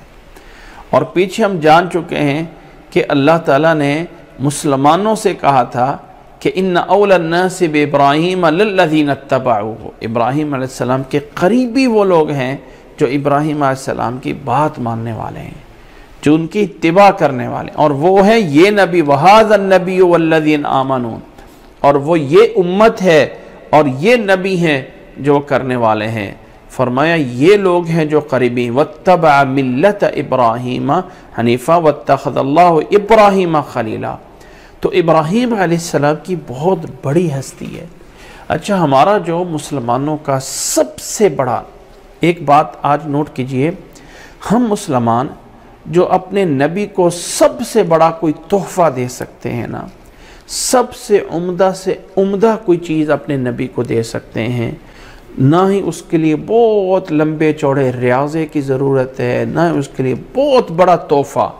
سب سے بڑی چیز جو میں اور آپ اپنے پیارے نبی کو دے سکتے ہیں وہ یہ ہے، اللہم صلی علی محمد وعلی آل محمد کما صلیت علی ابراہیم وعلی آل ابراہیم انک حمید مجید، اللہم بارک علی محمد وعلی آل محمد کما بارکت علی ابراہیم وعلی آل ابراہیم انک حمید مجید۔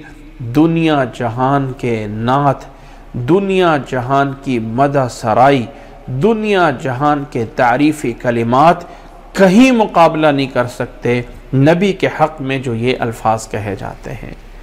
اور دنیا جہان کے بنائے گئے درود، جتنے بھی بڑے سے بڑے درود بنائے گئے، یہ درود تنجینہ ہے، یہ درود تاج ہے، یہ درود فلاں ہے، یہ درود فلاں ہے، یہ درود فلاں ہے، اور اتنی بڑی بڑی فضیلتیں بیان کی جاتی ہیں جن کا سرے سے کوئی تعلق نہیں ہے، اور اتنے لمبے لمبے ادیب لوگوں کے الفاظ بنائے جاتے ہیں، وہ الفاظ کوئی حیثیت نہیں رکھتے ہیں جو نبی کے لیے الفاظ خود نبی نے بتائے ہیں۔ اللہم صلی علی محمد وعلی آل محمد کما صلیت علی ابراہیم، یہ الفاظ، اس سے بڑھ کر کوئی عمدہ درود نہیں ہو سکتا۔ یاد رکھ لیں، یہ چھوٹے چھوٹے پمفلٹ، یہ نامعلوم کتابوں کے جن کے رائٹر مصنفوں کا جن کا کسی کو نہیں پتا ہے، ان کے بنائے ہوئے منزلیں، اس میں یہ درود پڑھ لو یہ ہو جائے گا، فلانے کے خواب میں یہ آیا تھا، فلانے کے جاگتے میں یہ آیا تھا، اور فلانے کو یہ مصیبت ہوئی تھی، جاگنے میں نبی نے آ کے اس کو بتایا تھا۔ یہ سب من گھڑت باتیں ہیں، سب من گھڑت اور جھوٹ ہے جس کا کوئی تعلق نہیں ہے دین اور منہج کے ساتھ۔ الفاظ جو نبی کی تعریف کے ہیں، جو نبی کے لیے سب سے بڑا میں اور آپ تحفہ دے سکتے ہیں، وہ یہ الفاظ ہیں جو اللہ نے اپنے نبی کو ہر بندے کے لیے نماز میں پڑھنے کا بھی حکم دیا ہے، اور وہ درود ابراہیمی ہے۔ اب جو میں بات کرنے والا تھا کہ یہ جو عمدہ الفاظ اپنے نبی کے ہیں، اس میں بھی ابراہیم علیہ السلام کو شامل کیا گیا ہے۔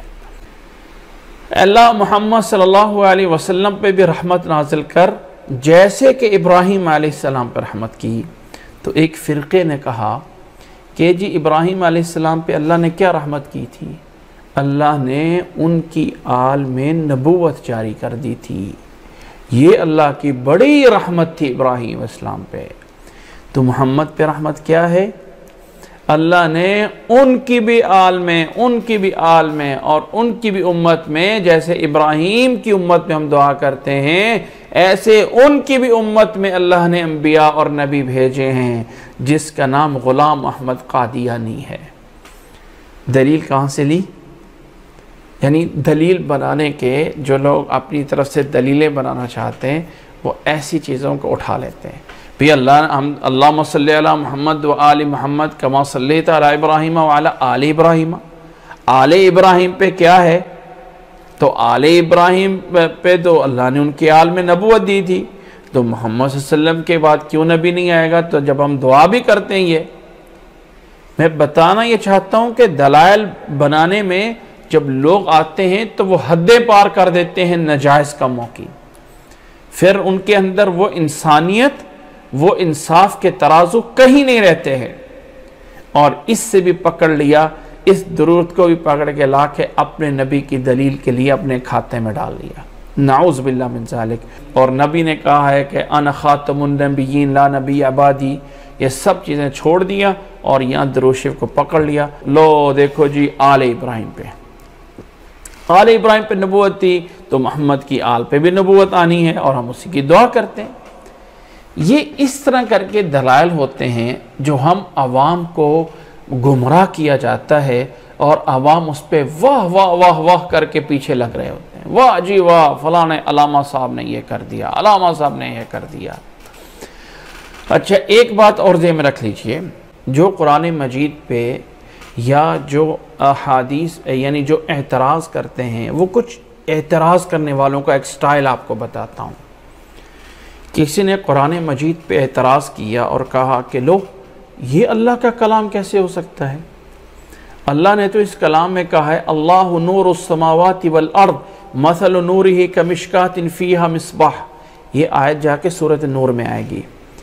اللہ کی مثال ایسے ہے جیسے کہ ایک دیا جلایا ہوا، ایک دیے کی روشنی ہو، ایک دیا ہوتا ہے نا جس کو ہم جلا دیتے ہیں اور روشنی ہو رہی ہوتی ہے، جیسے شمع کی روشنی ہے۔ اللہ زمین و آسمان کا نور ہے، اس نور کی مثال اس دیے کی روشنی کی طرح ہے۔ کہتے ہیں یہ کون سی مثال ہے بھائی؟ انسان کہتا ہے میرا بلب سورج کی طرح چمکتا ہے، ٹھیک ہے، تو چھوٹی چیز کو بڑی کے ساتھ تشبیہ دی جاتی ہے، یا اللہ کا نور ایک دیے کے نور کی طرح ہے، تو کہتے ہیں لوگ یہ کلام کیسے ہو سکتا ہے اللہ کا، یہ تو کلام ہی غلط ہے، یہ کلام ہے ہی نہیں ہے۔ اللہ تعالیٰ اپنے نور کو ایک دیے کی اور ایک شمع کی روشنی کی طرح کہہ رہا ہے، یہ کیسے ہوتا ہے؟ انسان چھوٹی چیز کو بڑی چیز کے ساتھ کہتا ہے۔ ہم کہتے ہیں میرا بیٹا شیر ہے، اس کا مطلب یہ نہیں ہوتا کہ میرے بیٹے کے آگے جو ہے وہ بڑے بڑے دانت لگ گئے، پیچھے پونچھ لگ گئی ہے، شیر کی طرح بولنے لگ گیا، نہیں، ہم کہتے ہیں میرا بیٹا بہادری میں شیر کی طرح ہے، شیر بڑا بہادر ہے اور میرا بیٹا بھی، یعنی چھوٹی چیز کو بڑی چیز کا تشبیہ دی جاتی ہے، ٹھیک ہے۔ اب وہ کیا کہتے ہیں؟ اللہ نور السماوات والارض مثل نورہ کمشکات فیہا مصباح، کہ اللہ کے نور کی مثال، جو اللہ زمین و آسمان کا نور ہے اس کی مثال ایک، یہ کلام اللہ کا کیا ہے؟ یہ جی یہ تو کلام فصاحت و بلاغت سے خالی ہے۔ ان احمقوں سے یہ وہ لوگ کہتے ہیں جو عربی زبان سے ناواقف ہیں۔ عربی زبان اتنی بلیغ زبان ہے کہ یہ جو تشبیہ دی جاتی ہے، اس تشبیہ کی اتنی قسمیں ہیں کہ ان کو 100 دفعہ پڑھنے کے بعد مجھے بھی نہیں یاد رہتی ہیں کہ وہ اتنی قسمیں ہیں جس میں ایک چیز کو دوسرے کے ساتھ تشبیہ دی جاتی ہے۔ تشبیہ عکس ہوتی ہے، تشبیہ صفت ہوتی ہے، تشبیہ مثل ہوتی ہے، کون کون سی تشبیہ ہوتی ہے بتانا میں چاہتا ہوں۔ ہمارا مسلمانوں کا عقیدہ ہے کہ اللہ تعالیٰ نے تمام نبیوں میں اعلیٰ نبی کسی کو بنایا ہے تو وہ محمد صلی اللہ علیہ وسلم کو مقام دیا ہے، ٹھیک ہے، مقام میں، شرف میں، عزت میں، اور اس کے دلائل خود نبی صلی اللہ علیہ وسلم نے دے ہیں۔ ہاں نبی صلی اللہ علیہ وسلم کے ایک بڑے نبی ہیں نبی ابراہیم علیہ السلام، لیکن مرتبے اور مقام میں محمد صلی اللہ علیہ وسلم بڑے ہیں۔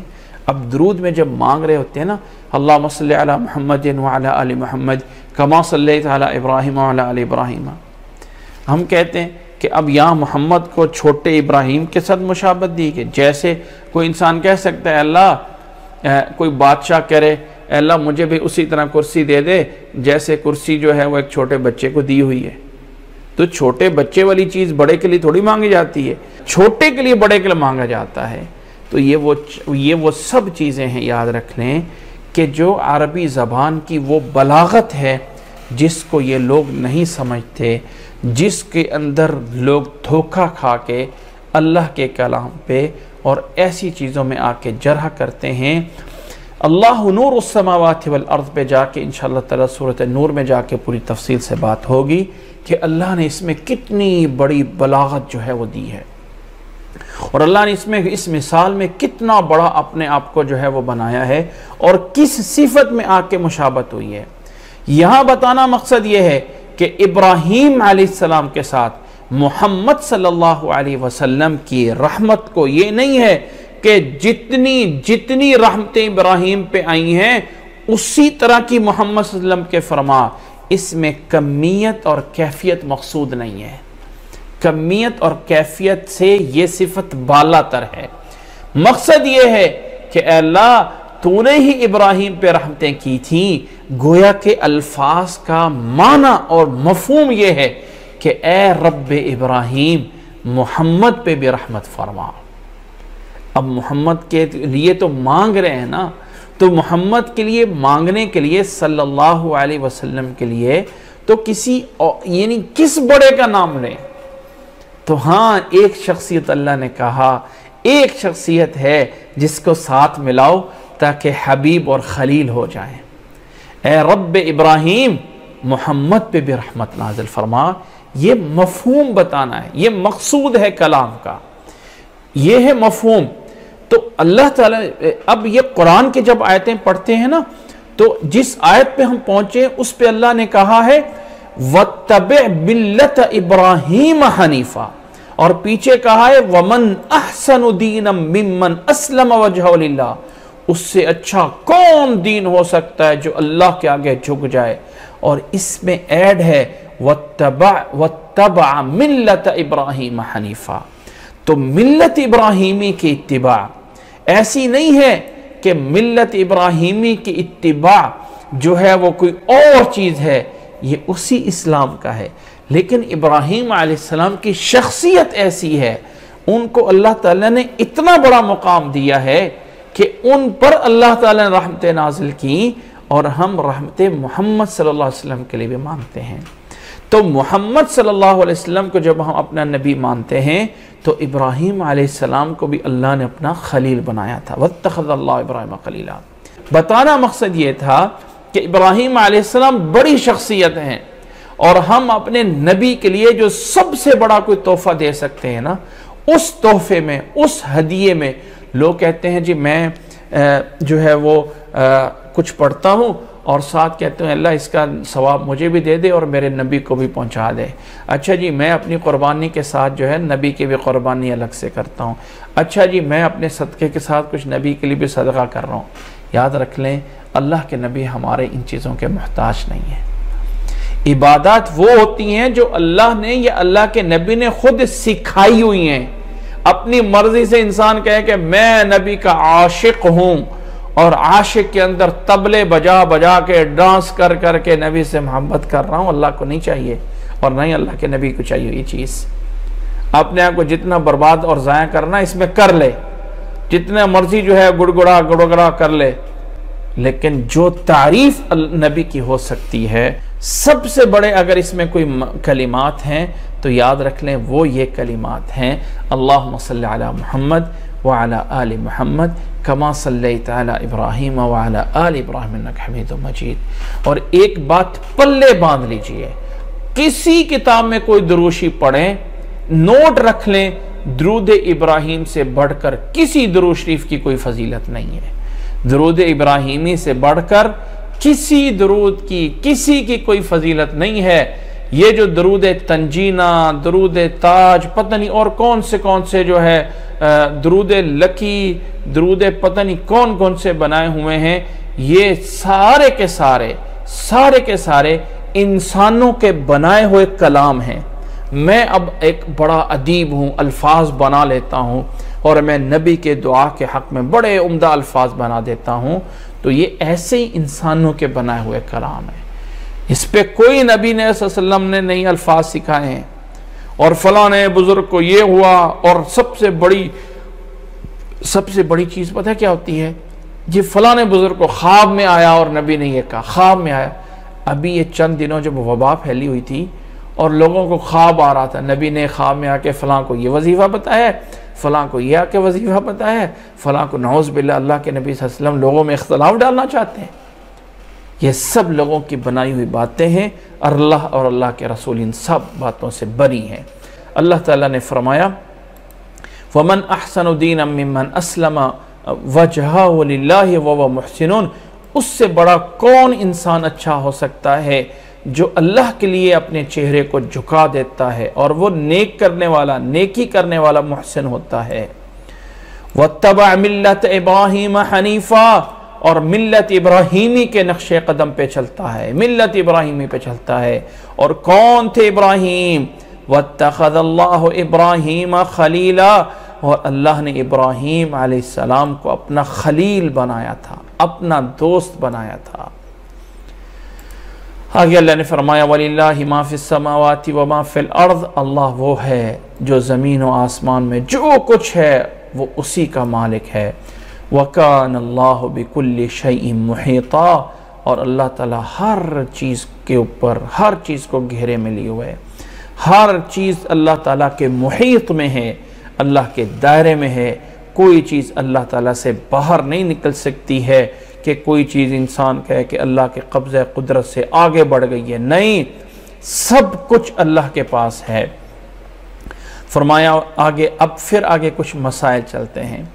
سورۃ نساء کے شروع میں ہم نے یہ مسئلہ جانا تھا کہ اللہ تعالیٰ نے کہا تھا اگر تم یتیم عورتوں سے، یتیم بچیوں سے نکاح کرنے میں اگر تم انصاف نہیں کر سکتے ہو، اگر تم انصاف کا دامن نہیں رکھ سکتے ہو، تو پھر تم ان یتیم بچیوں کے ساتھ نکاح نہ کرو، پھر اس کے علاوہ جہاں تم نکاح کرنا چاہتے اور کر لو، اور عورتوں سے چاہے 2 سے کرو، چاہے 3 سے کرو، چاہے 4 سے کرو۔ اسی بارے میں اس آیت میں کہا کہ لوگ آپ سے جب عورتوں کے بارے میں پوچھتے ہیں تو ہم نے عورتوں کے بارے قُلِ اللَّهُ يُفْتِيكُمْ فِيهِنَّ، کہ اللہ تعالیٰ تمہیں ان کے بارے میں بتا چکا ہے، عورتوں کے بارے میں کن سے نکاح کر سکتے ہو، کن سے نہیں کر سکتے ہو۔ قُلِ اللَّهُ يُفْتِيكُمْ فِيهِنَّ، اللہ تعالیٰ نے اس کے بارے میں تمہیں بتایا ہے۔ وَمَا يُتْلَى عَلَيْكُمْ فِي الْكِتَابِ، اور جو اس کتاب میں تمہارے اوپر تلاوت کیا گیا ہے، فِي يَتَامَ النِّسَاءِ، یتیم عورتوں کے بارے میں، اللَّاتِي لَا تُؤْتُونَهُنَّ مَا كُتِبَ لَهُنَّ، کہ جنہیں تم ان کا وہ حق نہیں دیتے تھے جو ان کے لیے جو ہے وہ ان کا بنتا تھا۔ وَتَرْغَبُونَ أَن تَنكِحُونَ، لیکن تم رغبت رکھتے ہو ان سے نکاح کرنے کی، تو اللہ تعالیٰ ان کے بارے میں تمہیں پیچھے بتا چکا ہے۔ وَالْمُسْتَضْعَفِينَ مِنَ الْوِلْدَانِ، اسی طرح اللہ تعالیٰ نے فرمایا کہ جو کمزور بچے ہیں، کمزور بچوں کے بارے میں بھی اللہ تعالیٰ نے تمہیں پیچھے بتا دیا تھا کہ ان کا مال تم جو ہے وہ کس طرح اس کی حفاظت کرو اور کس طرح کر کے رکھو۔ وَأَن تَقُومُوا لِلْيَتَامَى بِالْقِسْطِ، اور اللہ نے تمہیں حکم دیا تھا وَأَن تَقُومُوا لِلْيَتَامَى بِالْقِسْطِ، یتیموں کے بارے میں انصاف کے ساتھ فیصلہ کرو، انصاف کرو، کہیں پہ جو ہے وہ زیادتی نہ کرو۔ وَمَا تَفْعَلُوا مِنْ خَيْرٍ فَإِنَّ اللَّهَ كَانَ بِهِ عَلِيمًا، اور جو کچھ بھی تم خیر کرو گے، من خیرن کے لفظ بولا، جس کا مطلب یہ بنتا ہے کہ تھوڑی سی بھی بھلائی، ذرہ برابر بھی صحیح کام کرو گے نا، وَمَا تَفْعَلُوا مِنْ خَيْرٍ فَإِنَّ اللَّهَ كَانَ بِهِ عَلِيمًا، تو اللہ تعالیٰ اس سے جاننے والا ہے، اللہ تعالیٰ اس کا علم رکھنے والا ہے۔ پھر آگے اللہ نے فرمایا وَإِنِ امْرَأَةٌ خَافَتْ مِنْ بَعْلِهَا نُشُوزًا أَوْ إِعْرَاضًا فَلَا جُنَاحَ عَلَيْهِمَا أَنْ يُصْلِحَا بَيْنَهُمَا صُلْحًا وَالصُّلْحُ خَيْرٌ۔ اس آیت کے بارے میں پہلے مسئلہ سمجھ لیجئے، اور پھر میں انشاءاللہ تعالی اس آیت کے بارے میں اس آیت کے ترجمے پہ آؤں گا۔ ایک مرد نے ایک عورت سے نکاح کیا ہوا ہے، ٹھیک ہے، اب وہ خامد سمجھ رہا ہے کہ میری عورت میرے پہ بوجھ بنی کھڑی ہے، میں اس عورت کو چھوڑ دیتا ہوں، طلاق دے دیتا ہوں۔ عورت نہیں چاہتی طلاق لینا، خامد اسے چھوڑنا چاہتا ہے، عورت طلاق لینا نہیں چاہتی ہے۔ تو اس میں خامد بیوی کے درمیان اگر صلح ہو جائے اور آپس کے حقوق میں کچھ چھوٹ ہو جائے، کچھ تم چھوڑ دو کچھ میں چھوڑ دیتی ہوں، کہ درمیان میں اگر کوئی معاہدہ طے ہو جائے تو اسلام میں جائز ہے۔ اس کی مثال دے کے بات سمجھائی جاتی ہے۔ اللہ کے نبی صلی اللہ علیہ وسلم کی زوجات میں ایک زوجہ ہے ام المؤمنین حضرت سودہ رضی اللہ تعالیٰ عنہ۔ حضرت سودہ رضی اللہ تعالیٰ عنہ عمر میں بڑی تھی، بڑی عمر میں تھی، بوڑھی ہو گئی۔ ادھر اللہ کے نبی صلی اللہ علیہ وسلم کی دوسری بیویاں بھی تھیں، جن میں حضرت عائشہ رضی اللہ تعالیٰ عنہ بھی تھی، باقی بھی بیویاں تھیں۔ اور اللہ کے نبی صلی اللہ علیہ وسلم سے بڑھ کر انصاف کوئی نہیں کرنے والا۔ اللہ کے نبی صلی اللہ علیہ وسلم سب کے لیے انصاف کرتے تھے، پورا کا پورا انصاف کا پہلو رکھتے تھے۔ اب نبی صلی اللہ علیہ وسلم اگر تمام بیویوں کے پاس رات کے لیے، ہر بیوی کے پاس ایک رات جاتے ہیں، اگلی رات دوسری بیوی کے گھر میں، اس سے اگلی رات دوسری بیوی کے گھر میں، اب ذہنی طور پہ ایک انسان کا ذہن ہے یا ایک مرد کا ذہن ہے، وہ بعض دفعہ اللہ کے نبی صلی اللہ علیہ وسلم ذہنی طور پہ حضرت سودہ رضی اللہ تعالیٰ عنہ سے ذہنی طور پہ اس طرح کر کے جیسے خامد بیوی کے حق ہوتے ہیں اس طرح کر کے ادا نہیں کر سکتے۔ بعض وہ بوڑھی ہو گئی تھی، جبکہ دوسری بیویاں جو ہیں ابھی اس طرح بوڑھی نہیں تھیں، اتنی عمر کی نہیں تھی۔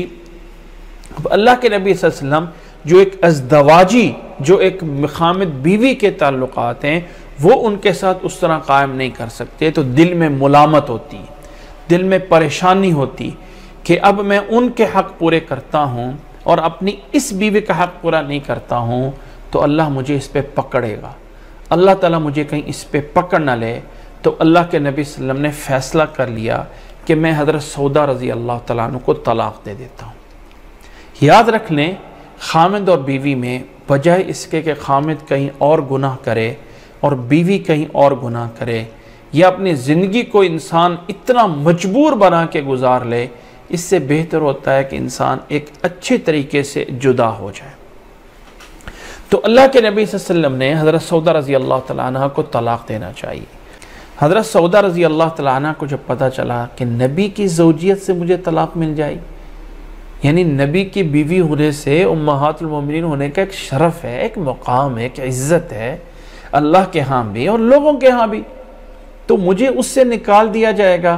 تو اللہ کے نبی صلی اللہ علیہ وسلم سے کہا کہ اللہ کے نبی صلی اللہ علیہ وسلم میں آپ کے ساتھ ایک ڈیل کرتی ہوں، ایک صلح کرتی ہوں کہ میں اپنا دن، جو میری باری کا دن ہے، جو میری باری کی رات ہے، وہ میں عائشہ کو دے دیتی ہوں۔ میری باری، آپ جس رات کو اپنے میرے پاس آنا ہوتا ہے وہ رات میں آپ کو چھوڑتی ہوں اور وہ رات میں عائشہ کے لیے دے دیتی ہوں۔ حضرت عائشہ رضی اللہ تعالیٰ عنہ کے گھر میں آپ چلے جانا، میں اس کی اجازت دیتی ہوں اور آپ مجھے طلاق نہ دیں، اس بات پہ میرے ساتھ جو ہے وہ صلح کر لیں۔ تو اللہ کے نبی صلی اللہ علیہ وسلم نے کر لیا، اس پہ کوئی حرج نہیں۔ اب اللہ کے نبی صلی اللہ علیہ وسلم تمام بیویوں کے گھر میں ایک ایک دن جایا کرتے تھے، ایک ایک رات، اور حضرت عائشہ رضی اللہ تعالیٰ عنہ کے گھر میں 2 راتیں رہتے تھے۔ ایک رات جو حضرت عائشہ کی اپنی ہے اور ایک رات جو حضرت سودہ رضی اللہ تعالیٰ عنہ کی تھی، اور حضرت سودہ رضی اللہ تعالیٰ عنہ کو خرچہ دیا جاتا تھا، باقی سب کچھ تھا، لیکن جو خامد بیوی کے تعلقات تھے وہ قائم نہیں ہوتے تھے، وہ انہوں نے اس پہ جو ہے اللہ کے نبی صلی اللہ علیہ وسلم کے ساتھ ایک معاملہ طے کر لیا۔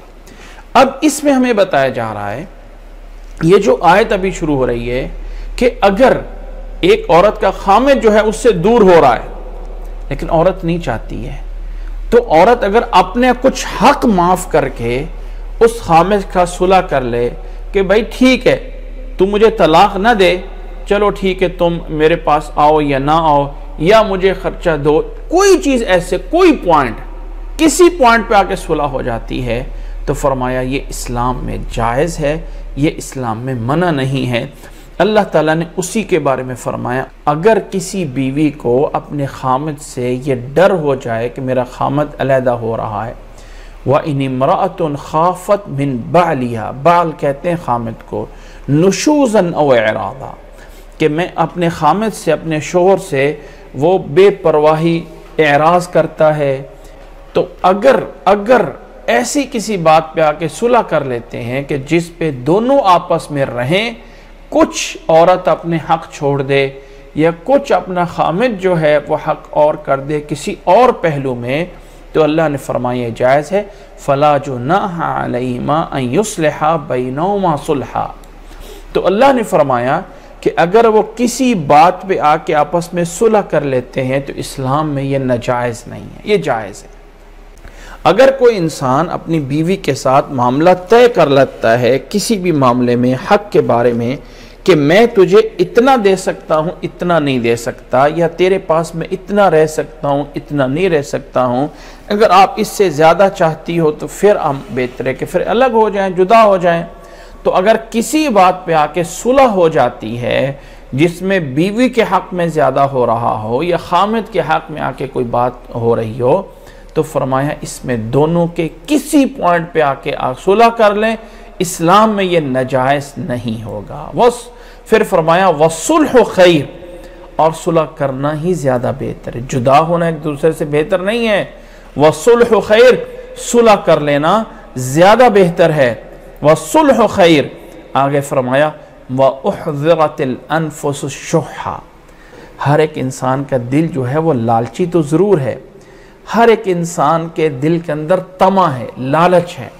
شح کا معنی ہوتا ہے لالچ، طمع، یہ تو سب کے دل میں ہوتا ہے، ہر ایک انسان، نفس جو ہے نا اس کے اندر یہ چیز موجود ہے کہ وہ جو ہے یعنی اس کے اندر ایک لالچ، طمع ہے، لیکن وَإِن تُحْسِنُوا وَتَتَّقُوا، لیکن اگر تم احسان کرو گے اور اللہ سے ڈر جاؤ گے تو فَإِنَّ اللَّهَ كَانَ بِمَا تَعْمَلُونَ خَبِيرًا، تو اللہ تعالیٰ تمہارے تمام اعمال سے خبردار ہے۔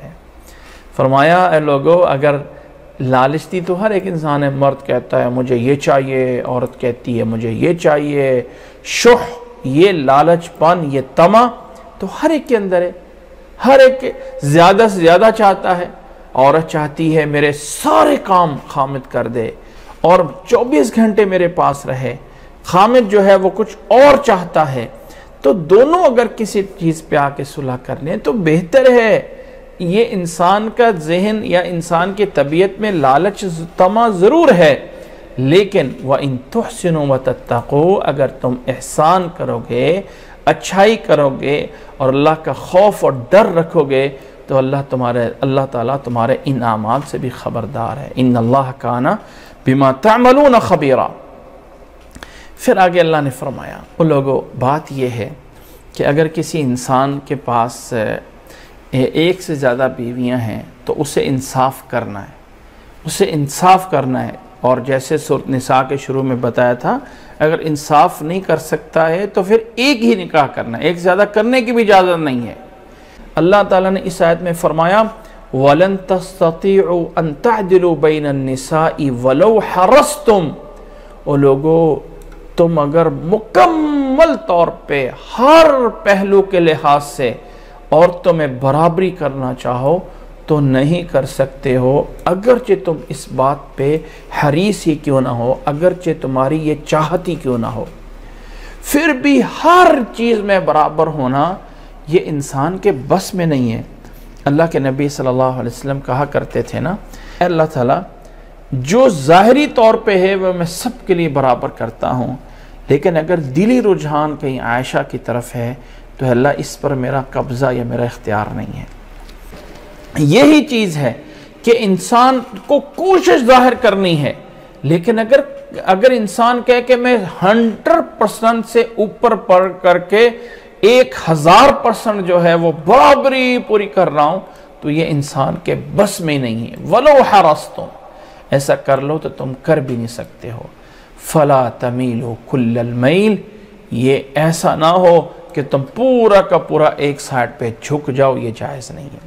فَلَا تَمِيلُوا كُلَّ الْمَيْلِ فَتَذَرُوهَا كَالْمُعَلَّقَةِ، کہ دوسری سائڈ تم بالکل لٹکی ہوئی چھوڑ دو، یہ جائز نہیں ہے کہ تم ایک سائڈ پہ پورے کے پورے جھک جاؤ اور دوسری سائڈ کو پورا کا پورا لٹکا ہوا چھوڑ دو، یہ جائز نہیں ہے۔ فَتَذَرُوهَا كَالْمُعَلَّقَةِ، یہ جائز نہیں ہے تمہارے لیے۔ اور پھر لوگوں یہاں پہ پھر وہی الفاظ وَإِن تُصْلِحُوا وَتَتَّقُوا فَإِنَّ اللَّهَ كَانَ غَفُورًا رَحِيمًا۔ لوگوں اگر معاملات کی اصلاح کرو، معاملات کو سیدھے کر کے چلاؤ، انصاف کے ساتھ کرو اور رب سے ڈرتے رہو تو اللہ تعالیٰ غفور الرحیم ہے، تمہاری کمیاں کوتاہیاں اللہ تعالیٰ معاف کرے گا۔ اگر کہیں انسان اپنی طرف سے پوری کوشش صحیح کر رہا ہے اور پھر بھی کہیں کمی کوتاہی آ رہی ہے تو اللہ تعالیٰ غفور الرحیم ہے۔ اور پھر اللہ تعالیٰ نے دوسری سائڈ بھی بتا دی، اگر کسی طرح کوئی صلح ہونے کا کوئی آپس میں چانس نہیں ہوا ہے تو اللہ تعالیٰ نے فرمایا وَإِن يَتَفَرَّقَا يُغْنِ اللَّهُ كُلًّا مِّن سَعَتِهِ، اگر خامد بیوی دونوں جو ہیں وہ پھر صلح ہونے کے جب کوئی چانس نہیں ہوتے ہیں تو اگر وہ میاں بیوی جدا ہو جائیں گے تو اللہ پھر اپنی وسعت سے انہیں غنی کر دے گا۔ یغنی اللہ کل من سعتی، یغنی اللہ تعالیٰ غنی کرے گا کلن ہر ایک کو اپنی وسعت سے۔ میں ان خواتین سے جو بیچاری اپنے خامدوں کی بے انصافی کہہ لیں یا بے رخی کی وجہ سے یا ایک دنیا کے حالات کی وجہ سے مجبور ہو کے ساری زندگی گزار لیتی ہیں، یاد رکھ لیں کہ ایک بات سمجھ لیں کہ رزق کا مالک اللہ ہے، کوئی اور رازق نہیں ہے۔ رازق اللہ ہے، کوئی انسان رازق نہیں ہے، دینے والا اللہ ہے۔ یہ معاشرہ، لوگ میرے اور آپ کے بارے میں کیا کہیں گے، لوگ کیا کہیں گے، یہ بات ہمیں مار دی جاتی ہے کہ لوگ ہمیں کیا کہہ دیں گے۔ لوگوں کو چھوڑیں، یہ دیکھیں کہ زندگی کے لیے بہتر کیا ہے۔ یہ یاد رکھ لیں کہ اللہ تعالیٰ نے ہر حال میں غنی ہونے کا ذمہ اپنے پاس لیا ہے۔ اغنی اللہ کل من سعتی، اللہ ہر ایک کو اپنے جو ہے پاس سے غنی کرے گا۔ اللہ کے پاس بہت کچھ ہے۔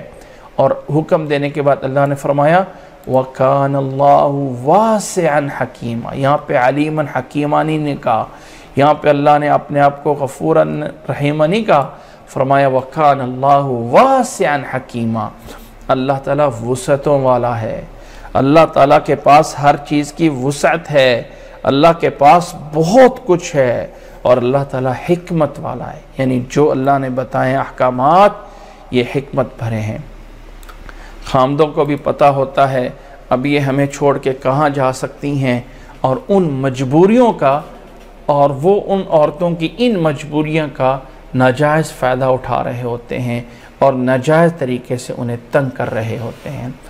یاد رکھیں کہ اللہ تعالیٰ نے فرمایا ہے اللہ تعالیٰ وسعت والا ہے، اللہ تعالیٰ حکمت والا ہے۔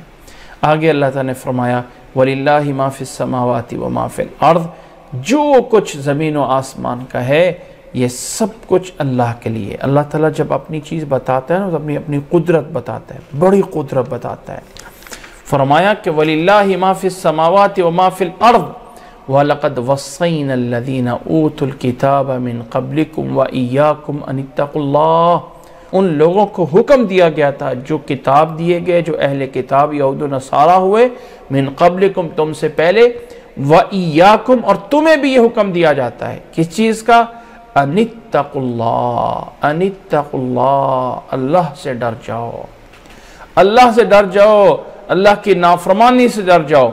وَإِن تَكْفُرُوا، اگر اللہ تعالیٰ سے اس ہاتھ کفر کرو گے، اللہ سے ڈرو گے نہیں، اللہ تعالیٰ سے کفر کرو گے تو اللہ پھر بھی تمہارا محتاج نہیں ہے۔ فَإِنَّ لِلَّهِ مَا فِي السَّمَاوَاتِ وَمَا فِي الْأَرْضِ، اللہ تعالیٰ زمین و آسمان کا سب کچھ اسی کے لیے ہے۔ وَكَانَ اللَّهُ غَنِيًّا حَمِيدًا، اللہ تعالیٰ جو ہے وہ غنی ہے، بے تعریفیں والا ہے، اللہ تعالیٰ تمہاری عبادت کا بھی محتاج نہیں ہے۔ اللہ کے نبی صلی اللہ علیہ وسلم نے ایک حدیث قدسی میں بیان فرمایا ہے کہ اللہ تعالیٰ فرماتا ہے یا عبادی لو ان اولکم و آخرکم و انسکم و جنکم کانوا علی اتقى قلب رجل واحد منکم ما زاد فی ملک شیئا، اے میرے بندو تم سارے کے سارے آدم علیہ السلام سے لے کے قیامت تک آنے والے آخری انسان تک جمع ہو جاؤ اور اپنے میں سے جو سب سے بڑا متقی ہے اس کی طرح متقی بن جاؤ، سب سے زیادہ جو انسان اللہ سے ڈرنے والا ہے متقی اس طرح بن جاؤ، سارے کے سارے انسان آدم علیہ السلام سے لے کے قیامت تک انسان بھی اور جنات بھی، تو فرمایا میری بادشاہت میں ایک ذرہ برابر اضافہ نہیں کر سکتے ہو۔ وَيَا عِبَادِ لَوْ أَنَّ أَوَّلَكُمْ وَآخِرَكُمْ وَإِنسَكُمْ وَجِنَّكُمْ كَانُوا عَلَىٰ أَفْجَرِ قَلْبِ رَجُلٍ وَاحِدٍ مِّنكُمْ مَا نَقَصَ فِي مُلْكِ شَيْئًا، اے میرے بندو تم سارے کے سارے اول سے آخر تک انسان اور جنات سارے اپنے میں سے اس بدترین مجرم فرعون یا اس سے بڑے کسی بڑے سے برے انسان کی طرح بن جائیں، سارے کے سارے فراعنہ بن جائیں، فرعونات بن جائیں، فرعون بن جائیں، اس سے بھی بڑے بن جائیں، تو میری بادشاہت میں ذرہ برابر کمی نہیں کر سکتے ہو۔ وہ ہے اللہ جس نے کہا وَكَانَ اللَّهُ غَنِيًّا حَمِيدًا، اللہ تعالیٰ غنی اور حمید تعریف والا ہے، اللہ تعالیٰ کسی کا محتاج نہیں ہے، جو کرنا ہے اپنی ذات کے لیے عبادت کرنی ہے، اللہ اس کا بھی محتاج نہیں ہے۔ آگے اللہ تعالیٰ نے فرمایا وَلِلَّهِ مَا فِي السَّمَاوَاتِ وَمَا فِي الْأَرْضِ، جو کچھ زمین و آسمانوں میں ہے وہ سب اسی اللہ کا ہے۔ وَكَفَى بِاللَّهِ وَكِيلًا، اور کافی ہے اللہ تعالیٰ کارساز ہونے کے اعتبار سے۔ وَكَفَى بِاللَّهِ یعنی کارساز بنانے والا، کرنے والا، اللہ تعالیٰ کافی ہے، اللہ تعالیٰ کسی کی کوئی ضرورت نہیں ہے۔ کن فیکون، کن کہہ کے جو چاہے، جب چاہے، جہاں چاہے، جیسے چاہے، جس طرح چاہے، جس کو چاہے، جس انداز میں چاہے وہ کر سکتا ہے، کسی کا وہ کوئی محتاج نہیں ہے۔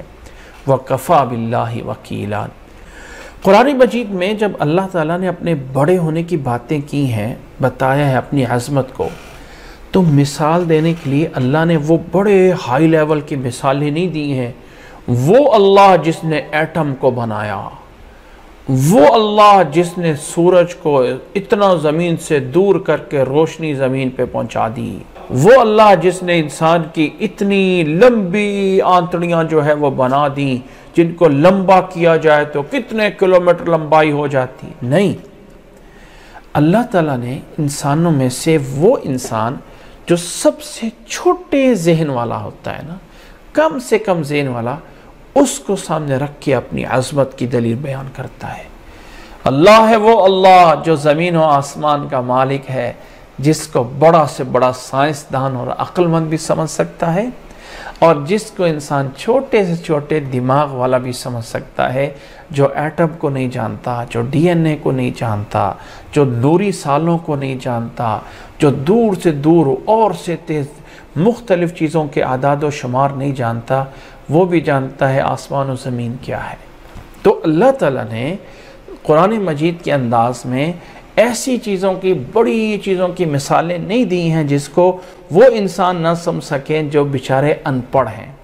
جو قرآن مجید اللہ تعالیٰ نے جو نازل فرمایا ہے نا، اس کے اندر آگے چل کے ہم کہیں گے اللہ نے بار بار کہا وَلَقَدْ يَسَّرْنَا الْقُرْآنَ لِلذِّكْرِ فَهَلْ مِن مُدَّكِرٍ، قرآن مجید کو ہم نے آسان کیا ہے نصیحت کے لیے، کوئی ہے آ کے نصیحت لے، کوئی آ کے سمجھنا چاہے تو صحیح، کوئی سمجھنے کی کوشش تو کرے۔ اس لیے اللہ نے مثال دیتے ہوئے کوئی بہت بھاری چیزیں نہیں پکڑی، چھوٹی چھوٹی چیزوں سے نصیحت کر کے اللہ نے فرمایا۔ آگے اللہ تعالیٰ نے فرمایا کہ اِن یشاء یذھبکم ایھا الناس، اللہ تعالیٰ چاہے تو تمہیں لے جا سکتا ہے، تمہیں بدل کے تمہاری جگہ دوسروں کو لا سکتا ہے۔ وَكَانَ اللَّهُ عَلَى ذَلِكَ قَدِيرًا، اور اللہ تعالیٰ اس چیز پہ قادر ہے تمہاری جگہ دوسروں کو لے کے آ جائے۔ من کان یرید ثواب الدنیا فعند اللہ ثواب الدنیا والآخرہ، جو دنیا کا فائدہ چاہتا ہے، جو اللہ کے پاس دنیا کے بھی فائدے ہیں، دنیا کا بھی ثواب ہے، آخرت کا بھی ثواب ہے۔ اللہ کے بن جاؤ، اللہ دنیا بھی دے گا اور آخرت بھی دے گا، اور جو صرف دنیا چاہتا ہے اسے کچھ بھی نہیں ملے گا۔ فرمایا وَكَانَ اللَّهُ سَمِيعًا بَصِيرًا، اللہ تعالیٰ سننے والا ہے، دیکھنے والا ہے، اللہ سے کوئی چیز پوشیدہ نہیں ہے۔ یا ایھا الذین آمنوا کونوا قوامین بالقسط شہداء للہ ولو علی انفسکم او الوالدین والاقربین ان یکن غنیا او فقیرا فاللہ اولی بہما فلا تتبعوا الہوى ان تعدلوا وَإِن تَلْوُوا أَوْ تُعْرِضُوا فَإِنَّ اللَّهَ كَانَ بِمَا تَعْمَلُونَ خَبِيرًا۔ اللہ نے فرمایا اے ایمان والو۔ اچھا، اللہ تعالیٰ نے یہ حکم دینے کے لیے بہت سے اہم پوائنٹ اٹھائے۔ حکم دینے سے پہلے فرمایا اے ایمان والو، اور پھر آرڈر دینے کے لیے کونو، ہو جاؤ، یہ پہلا آرڈر۔ قوامین دوسرا لفظ، بالقسط یہ مقصد تھا۔ اس کے لیے شہداء للہ، اللہ کی خاطر گواہ بنتے ہوئے کیا کرنا ہے؟ انصاف کرو۔ اے ایمان والو ہو جاؤ قوامین، قائم، کھڑے ہونے والے، قائم ہونے والے، پختہ ہونے والے، انصاف کے ساتھ۔ انسان کو انصاف نہیں چھوڑنا ہے، عدل اور انصاف نہیں چھوڑنا ہے، اس کو مضبوطی کے ساتھ تھامنا ہے۔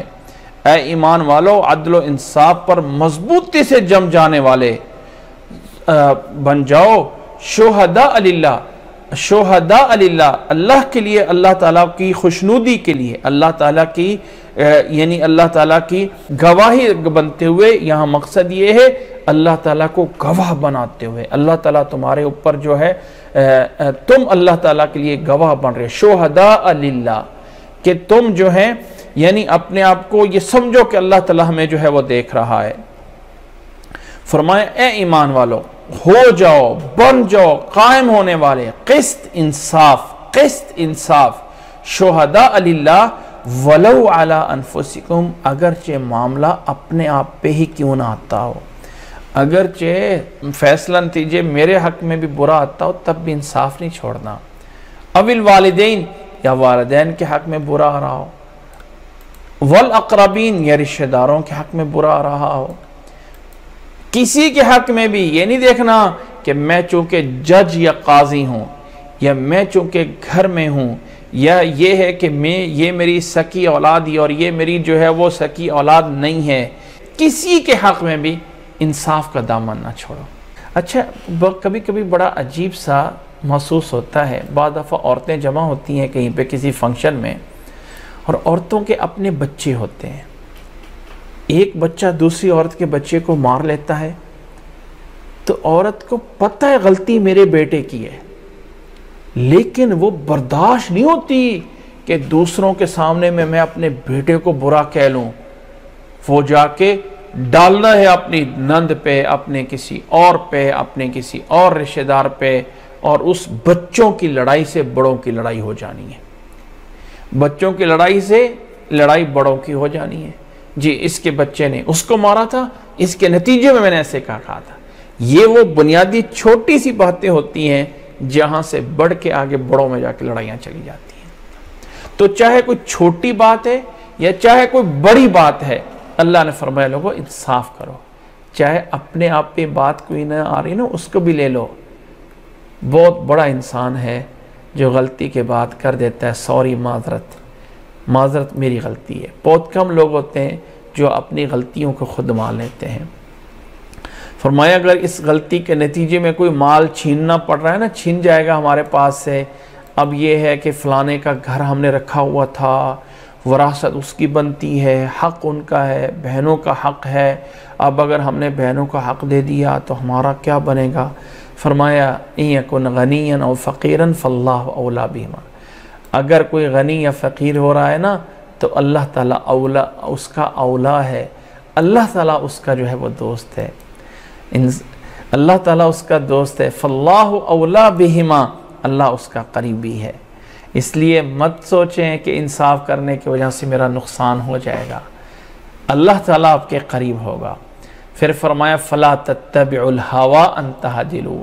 اسی بات کو دوسرے انداز سے فلا تتبعوا الہوی ان تعدلوا. اور لوگوں خواہشات کے پیچھے نہ لگو کہ کہیں تمہاری خواہشات تمہیں انصاف سے نہ پھیر دیں. وَإِن تَلْوُوا أَوْ تُعْرِضُوا فَإِنَّ اللَّهَ كَانَ بِمَا تَعْمَلُونَ خَبِيرًا. فرمایا اگر پھرو گے، او تعرضوا، اعراض کرو گے، تو اللہ سے نہیں چھپ سکتے ہو. یہاں تو ڈنڈی مار لو گے، اللہ کے پاس جا کے اس ڈنڈی مارنے کا بھی موقع نہیں ملے گا. اللہ تعالیٰ دیکھ رہا ہے. فَإِنَّ اللَّهَ كَانَ بِمَا تَعْمَلُونَ خَبِيرًا. اللہ تعالیٰ جو ہے وہ پوری طرح خوب جاننے والا ہے، خبیرن ہے، خوب جاننے والا ہے. اللہ تعالیٰ سے کوئی چیز پوشیدہ نہیں ہے. بعض دفعہ کچھ لوگوں نے سوالات پوچھے، کبھی کبھی سوالات سن کے مجھے حیرانگی آ جاتی ہے.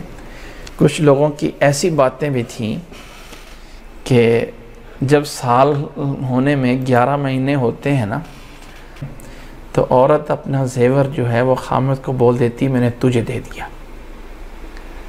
اب وہ سال پورا ہوئے نہیں، زکوٰۃ ہے ہی نہیں ہے. اگلے 11 مہینے پورے ہونے لگتے ہیں نا تو خامد کہہ دیتا یہ زیور میں نے تجھے دے دیا. تاکہ اب سال پورا ہوا ہی نہیں، زکوٰۃ ہوئی نہیں ہے. سال پورا ہوگا کسی کی جائیداد کا تو تب زکوٰۃ پوری آئے گی نا. وہ سمجھتے ہیں کہ شاید ہم اللہ تعالیٰ کو دھوکہ دے رہے ہیں. کیا اللہ تعالیٰ دیکھ نہیں رہا کیا کر رہے ہیں؟ کتنا کہ انسان اللہ تعالیٰ سے بھاگ سکتا ہے. ایک سننے میں آیا ایک جگہ پہ کسی کے ہاتھ میں کچھ اماؤنٹ تھی، کچھ پیسوں کی کچھ اماؤنٹ اس کے ہاتھ میں شاپر میں پکڑی ہوئی ہے، اور شیشے سے دیکھ لیا کہ وہ دکان میں آ رہا ہے بندہ جس نے یہ پیسے لینے، جو مجھ سے قرض مانگنے والا ہے وہ آ رہا ہے. تو انہی اماؤنٹ کو اپنے اوپر کوئی جگہ تھی وہاں پہ پھینک دیا گیلری میں. تو وہ بندہ آیا اور اس نے کہا بھائی شیخ صاحب فلاں فلاں ابھی تو میرے پیسے دے دو نا، اب تو اتنے دن ہو گئے ہیں. تو شیخ صاحب کہتے ہیں اللہ کی قسم ہے میں 7 لاکھ کے نیچے بیٹھا ہوں، 7 لاکھ کے نیچے ہوں، میں آپ کو کہاں سے دوں؟ قسم اٹھا کے اس بات پہ کہ وہ اوپر ہے پیسے اور میں نیچے ہوں، اور آگے والے کو جتایا جا رہا ہے کہ میں اتنا پھنسا ہوں تو میں تجھے کہاں سے دوں. حیرانی کی بات ہے کہ لوگ ان باتوں سے بھول جاتے ہیں کہ اللہ تعالیٰ دیکھ رہا ہے. کیا یہ اللہ تعالیٰ ہمارے ہیلے اور سازیوں کو نہیں دیکھ رہا ہوتا ہے؟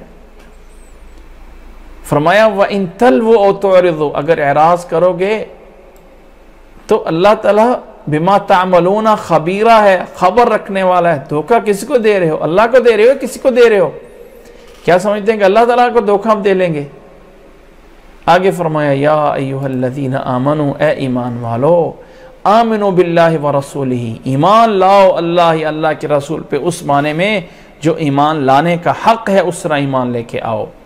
آمنوا باللہ ورسولہ والکتاب الذی نزل علی رسولہ، اور اس کتاب پہ جو نازل کی ہے اس نے اپنے رسول پہ، والکتاب الذی انزل من قبل، اور وہ کتابیں الکتاب میں ساری کتابیں مراد وہ کتابیں جو اللہ نے پہلے نازل کی ہیں، سب پہ ایمان لانا ہے۔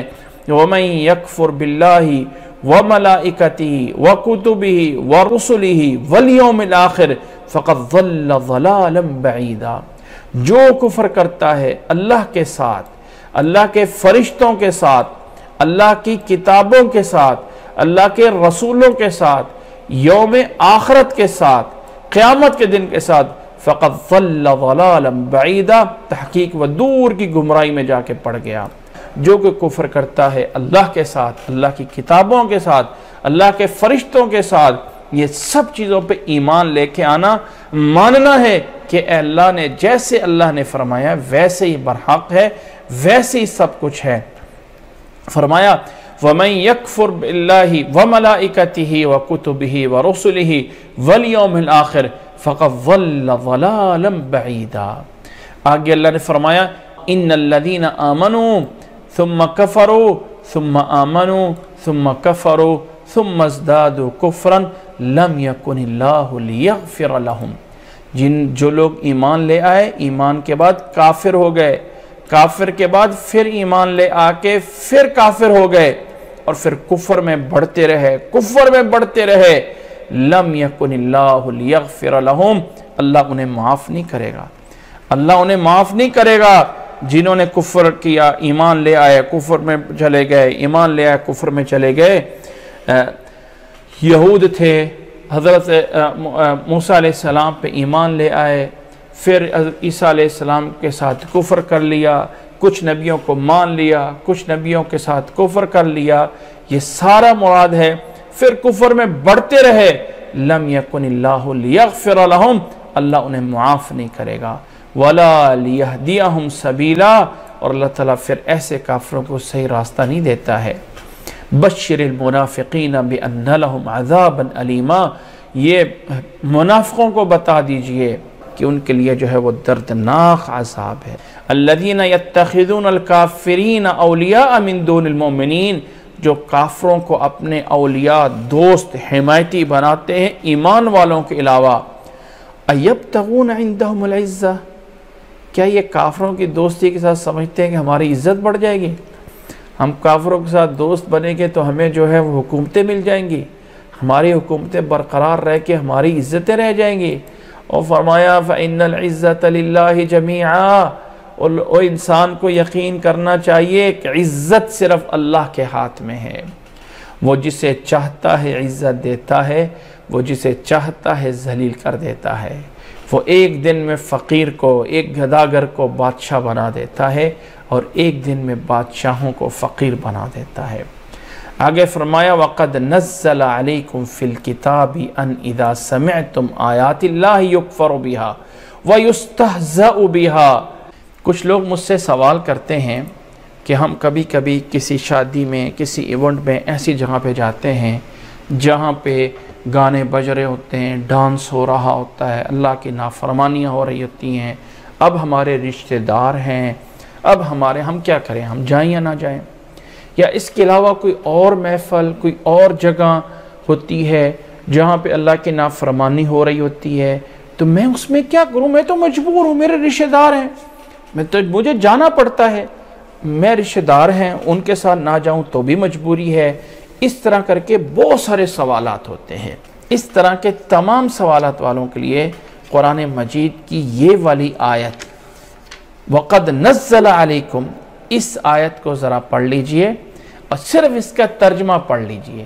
اللہ نے فرمایا وَقَدْ نَزَّلَ عَلَيْكُمْ فِي الْكِتَابِ، میں ترجمہ صرف کر رہا ہوں، اللہ نے نازل کیا ہے تمہارے اوپر اس کتاب میں، جس کا مفہوم بنتا ہے اللہ نے لازم کیا ہے، علیکم لازم کیا تمہارے اوپر اس کتاب میں، کیا؟ ان اذا سمعتم آیات اللہ یکفر بہا، جہاں تم سنو کہ اللہ کی آیات کے ساتھ کفر کیا جا رہا ہے، وَيُسْتَهْزَأُ بِهَا، یا مذاق کیا جا رہا ہے، یُسْتَهْزَأُ بِهَا مذاق کیا جا رہا ہے، تو تمہیں کیا کرنا ہے؟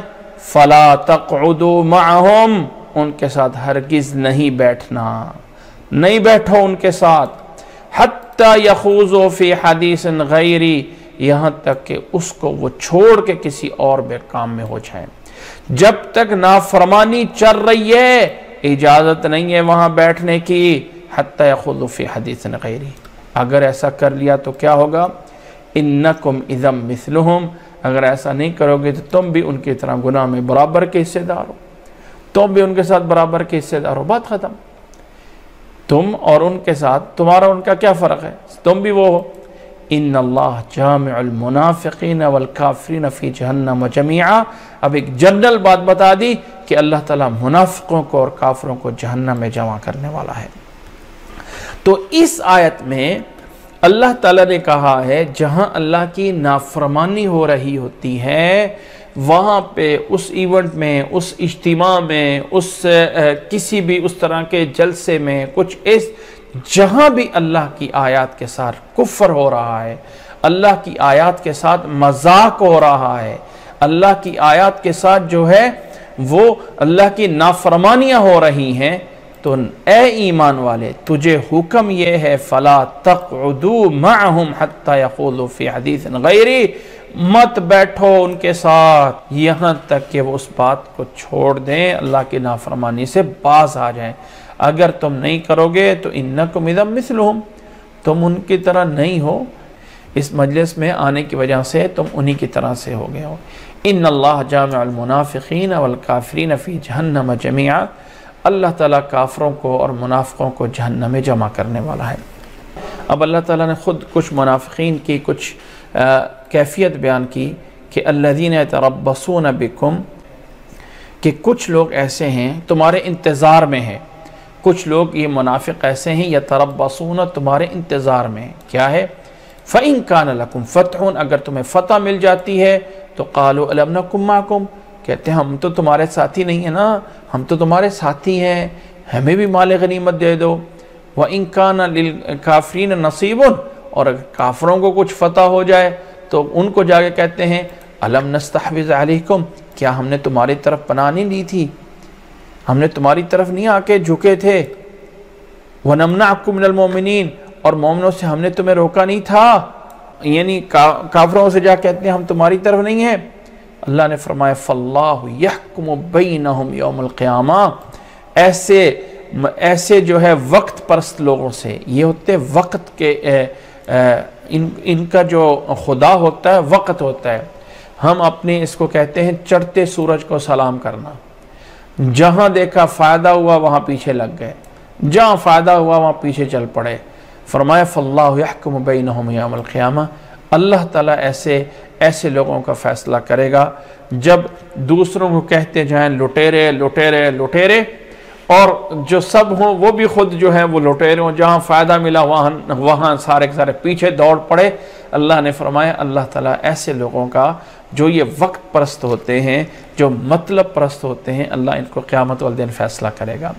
وَلَن يَجْعَلَ اللَّهُ لِلْكَافِرِينَ عَلَى الْمُؤْمِنِينَ سَبِيلًا، اور اللہ تعالیٰ نے کافروں کو ایمان والوں پہ کوئی غلبہ نہیں دیا ہے۔ اللہ تعالیٰ بعض دفعہ ایمان والوں کو آزمانا چاہتا ہوتا ہے، اللہ تعالیٰ نے کافروں کو کوئی اس پہ جو ہے یعنی غلبہ نہیں دیا ہے، کوئی راستہ نہیں دیا ہے مومنوں پہ کہ مومنوں کی تمام چیزیں کافروں کے لیے ہو جائیں، ایسا نہیں ہے۔ ان المنافقین یخادعون اللہ وهو خادعهم، منافق سمجھتے ہیں کہ ہم اللہ کو دھوکہ دے رہے ہیں، حالانکہ اللہ ان کو ان کے دھوکے کی سزا دے گا۔ اللہ ان کے بارے میں جو تدبیر کر رہا ہے وہ اللہ کی تدبیر کے مقابلے میں ان کی کوئی تدبیر نہیں ہے، وہ سمجھ رہے ہیں کہ ہم چال بازیاں کر رہے ہیں، جبکہ اللہ جو ان کے مقابلے میں تدبیر کر رہا ہے اللہ تعالیٰ غالب ہے۔ لفظ عربی میں خدع یخدع کا معنی دھوکہ ہوتا ہے۔ اب جب مقابل میں بولا جاتا ہے نا کوئی لفظ، ایک لفظ جب دوسرے لفظ کے مقابل میں بولا جاتا ہوتا ہے تو بعض دفعہ اس کا معنی وہ نہیں ہوتا۔ اگر ایک باپ نے بیٹے کو منع کیا ہو کہ تم نے ادھر نہیں کھیلنا، ایک دفعہ منع کیا ہو، دوسرا دفعہ منع کیا ہو، تیسری دفعہ منع، پھر بھی دیکھا وہ کھیل رہا ہے، اسے ڈانٹ کے کہتا ہے آ میں تجھے کھلاتا ہوں، آ میں تجھے کھلاتا ہوں، اس کا کیا معنی ہوتا ہے؟ آ میں تجھے اس کھیلنے کی سزا دیتا ہوں۔ تو اللہ تعالیٰ نے فرمایا ان المنافقین یخادعہم وہو خادعہم، منافق اللہ تعالیٰ کو دھوکہ دینا چاہتے ہیں، یعنی اپنی خفیہ چالیں چلتے ہیں، اور اللہ ان کے خلاف اپنی خفیہ چالیں چل رہا ہوتا ہے۔ اور منافقوں کی صفت، اے ایمان والے سوچ لے، اللہ نے منافقوں کی صفتیں آگے بیان کی ہیں۔ وَإِذَا قَامُوا إِلَى الصَّلَاةِ قَامُوا كُسَالَى، منافق ہوتے ہیں، وہ منافق ہیں جب نماز کی طرف کھڑے ہوتے ہیں تو سست ہوتے ہیں، سستی چھائی ہوتی ہے۔ وَإِذَا قَامُوا إِلَى الصَّلَاةِ قَامُوا كُسَالَى، نماز کی طرف سست ہوتے ہیں۔ یہ نمازوں میں سستیاں، یہ نمازوں میں کاہلیاں، یہ منافقوں کی نشانیاں ہیں۔ یراؤون الناس، لوگوں کو دکھلاتے ہیں، ولا یذکرون اللہ الا قلیلا، اور اللہ کو کہیں تھوڑا ہی جا کے یاد کرتے ہیں۔ وہ منافق بھی اللہ کو یاد کر لیا کرتے تھے، لیکن افسوس ہے کہ اس وقت مومن بھی اللہ سے دور ہوئے ہیں۔ مذبذبین بین ذالک، یہ منافق جو ہے نہ ادھر کے ہیں نہ ادھر کے ہیں، درمیان میں جو ہے وہ پھر رہے ہیں۔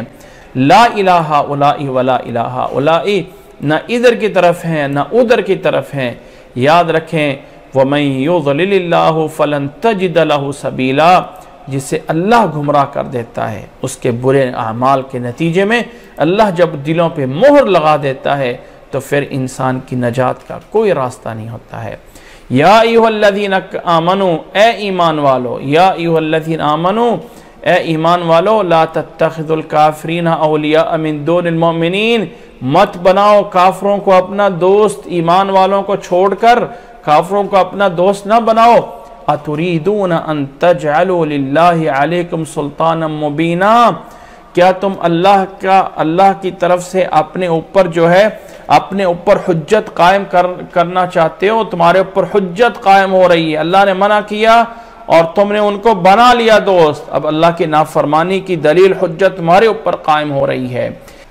ان المنافقین فی الدرک الاسفل من النار، یہ منافق جہنم کے سب سے نچلے طبقے میں ہوں گے۔ وَلَن تَجِدَ لَهُمْ نَصِيرًا، اور کوئی ان کا مددگار نہیں ہوگا۔ ہاں، جنہوں نے نمبر 1 توبہ کر لی، نمبر 2 اپنی اصلاح کر لی، نمبر 3 اللہ کی طرف جو ہے وہ جڑ گئے، نمبر 4 وَأَخْلَصُوا دِينَهُمْ لِلَّهِ، اور اپنے دین کو اللہ کے لیے خالص کر لیا۔ فَأُولَئِكَ مَعَ الْمُؤْمِنِينَ، یہ ایمان والوں کے ساتھ ہوں گے۔ وَسَوْفَ يُؤْتِ اللَّهُ الْمُؤْمِنِينَ أَجْرًا عَظِيمًا، اور اللہ تعالیٰ ایمان والوں کو بہت بڑا اجر دے گا۔ جو توبہ کر لیتے ہیں، اللہ کے لیے دین کو خالص کر لیتے ہیں، لوگوں کو دکھانا نہیں چاہتے ہیں، اللہ کی طرف جو ہے وہ اکٹھے ہوتے ہیں، فرمایا اللہ تعالیٰ ایسے مومنوں کے لیے بہت بڑا اجر تیار کر رکھا ہے۔ اور پھر فرمایا ما یفعل اللہ بعذابکم، اللہ تعالیٰ تمہیں عذاب دے کے کیا کرنا چاہتا ہے؟ وہ اللہ کا اس میں کیا فائدہ ہے؟ اللہ تعالیٰ تمہیں عذاب دے کے کیا کرنا چاہتا ہے؟ ان شکرتم و آمنتم، اگر تم شکر گزار بن جاؤ، اگر تم ایمان والے بن جاؤ تو اللہ تعالیٰ تمہیں کیوں عذاب دے؟ کیوں اللہ تعالیٰ تمہیں عذاب دے؟ تم کیوں برے کاموں میں پڑتے ہو؟ اللہ تعالیٰ تمہیں جان بوجھ کے تو نہیں جہنم میں پھینکنا چاہتا نا، تم کھینچ کے برے اعمال کر رہے ہو تو اللہ تعالیٰ تمہارا کیا کرے؟ وَكَانَ اللَّهُ شَاكِرًا عَلِيمًا، اور اللہ تعالیٰ شاکرن علیمہ ہے، اللہ تعالیٰ قدر کرنے والا ہے اعمال کی، اللہ تعالیٰ قدر کرنے والا ہے، قدردان ہے۔ اور اللہ تعالیٰ شاکر کا مطلب انسان اعمال کرتے ہیں تھوڑے سے بھی اور اللہ تعالیٰ اس کی بھی قدر کرتا ہے، اور اللہ تعالیٰ علیمن ہے، علم رکھنے والا، کوئی چیز اللہ کی ذات سے پوشیدہ نہیں ہے۔ یہ ہے اللہ، اس اللہ کے ماننے والے بن جائیں، اس رب کو پہچاننے والے بن جائیں، اس رب پہ ایمان لانے والے بن جائیں۔ یہ ہے اللہ جو تم سے یہ چاہتا ہے، ان شکرتم و آمنتم وَكَانَ اللَّهُ شَاكِرًا عَلِيمًا، اور اللہ تعالیٰ جو ہے وہ شاکر ہے، اللہ تعالیٰ جو ہے وہ علیم ہے۔ ہم اللہ تعالیٰ کی ذات پہ ایمان لاتے ہیں اور اللہ سے دعا کرتے ہیں کہ اللہ تعالیٰ ہمیں عمل کرنے کی توفیق عطا فرمائے، اللہ تعالیٰ ہمیں نفاق سے بچائے۔ یہاں پہ میں شارٹ کٹ لفظوں میں 2 لائنوں میں آپ لوگوں کو بتا دوں کہ ایک نفاق ہوتا ہے نفاق ہوتا ہے جس کو ہم کہتے ہیں اعتقاد کا نفاق. انسان اوپر سے مسلمان ہے اندر سے کافر ہے. یہ والی کیٹیگری کی پہچان اب ختم ہو گئی ہے، کیونکہ اللہ اپنے نبی کو بتا دیتا تھا کہ یہ لوگ اندر سے کافر ہیں، تو دل کے حالات جاننے کا ذریعہ ایک وحی ہوتی تھی. اب وہ حالات ختم ہو گئے، وہ منافق ہے. اب ہم ظاہر کے اوپر اعتماد کرتے ہیں، اندر سے اگر کوئی منافق ہے تو اس کا معاملہ اللہ کے پاس ہے. تیسرا کوئی گروہ کیٹیگری اب ہم دنیا میں بنا نہیں سکتے ہیں کہ یہ مسلمانوں کی کیٹیگری ہے، یہ کافروں کی کیٹیگری اور یہ درمیان کے منافق ہیں. یہ ختم، یہ کیٹیگری کے پہچان ختم ہو گئی ہے. کیسے ہم کوئی ایسے آلہ نہیں ہے کسی کے دل کے حالات کو جانا جا سکے.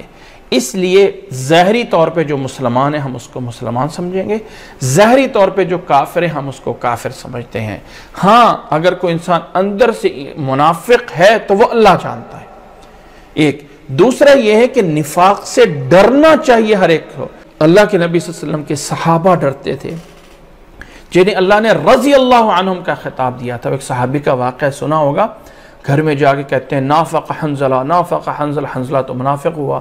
گھر سے نکل پڑے پریشان ہو کے، حضرت ابوبکر رضی اللہ تعالیٰ عنہ کے پاس آئے. کہنے لگے کیا ہوا اے حنظلہ، کیا کہہ رہے ہو؟ بئس ما تقول. کہنے لگے ابوبکر نبی صلی اللہ علیہ وسلم کے سامنے ہوتے ہیں، ایسے لگتا ہے جنت اور جہنم کو دیکھ رہے ہیں، ایمان بڑا ہوتا ہے. جیسے بیوی بچوں کے پاس جاتے ہیں یہ کیفیت نہیں رہتی ہے تو ہم تو منافق ہو گئے. حضرت ابوبکر نے کہا یہ کیفیت تو میرے ساتھ بھی ایسی ہوتی ہے. نبی صلی اللہ علیہ وسلم کے پاس جا کے پوچھتے ہیں. اللہ کے نبی صلی اللہ علیہ وسلم کے پاس گئے، جا کے پوچھا. اللہ کے نبی صلی اللہ علیہ وسلم ہم گھروں میں یہ کیفیت نہیں رہتی ہے. اللہ کے نبی صلی اللہ علیہ وسلم نے فرمایا تھا کہ یہ دل ہے، کبھی ادھر تھوڑا کا ہو جاتا ہے. بس اعملو، عمل کرتے رہو، عمل کرتے رہو، اپنی طرف سے صحیح کوشش کرتے رہو. اگر تمہارا ایمان ہمیشہ اس طرح ہو جاتا جیسے میرے سامنے ہے تو مدینہ کی گلیوں میں فرشتے کھڑے ہو کے تمہیں سلام کرتے. لیکن ایسا نہیں ہے. ایمان بڑھتا رہے، ایمان بڑھتا بھی ہے، کم بھی ہوتا ہے. ایمان یزید و ینقص ہے، زیادہ ہوتا ہے، کم ہوتا ہے ایمان.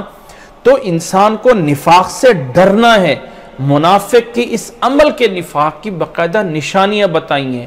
جھوٹ بولنا منافق کی نشانیاں، امانت میں خیانت کرنا، وعدہ کر کے جو ہے وہ جھوٹا ہونا. اسی طرح کوئی انسان غصے میں آ کے اپنے آپ سے باہر ہو جائے، پھر نہ پتہ چلے کون ماں ہے اور کون بہن ہے اور کون باپ ہے.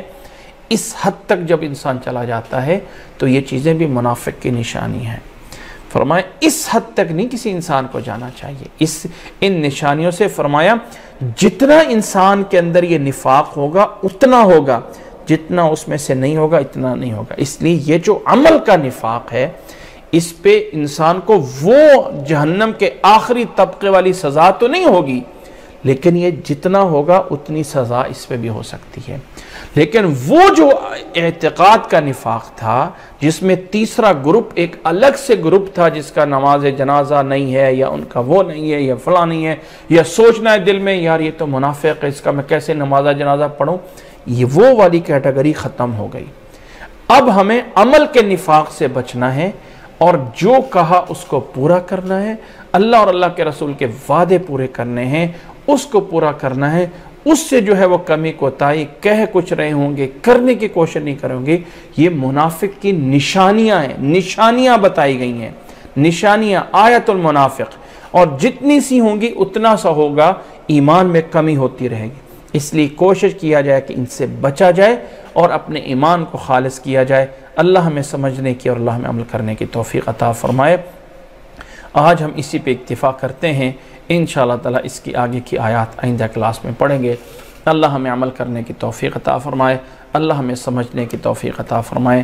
جزاکم اللہ احسن الجزا وآخر دعوانا ان الحمد للہ رب العالمین.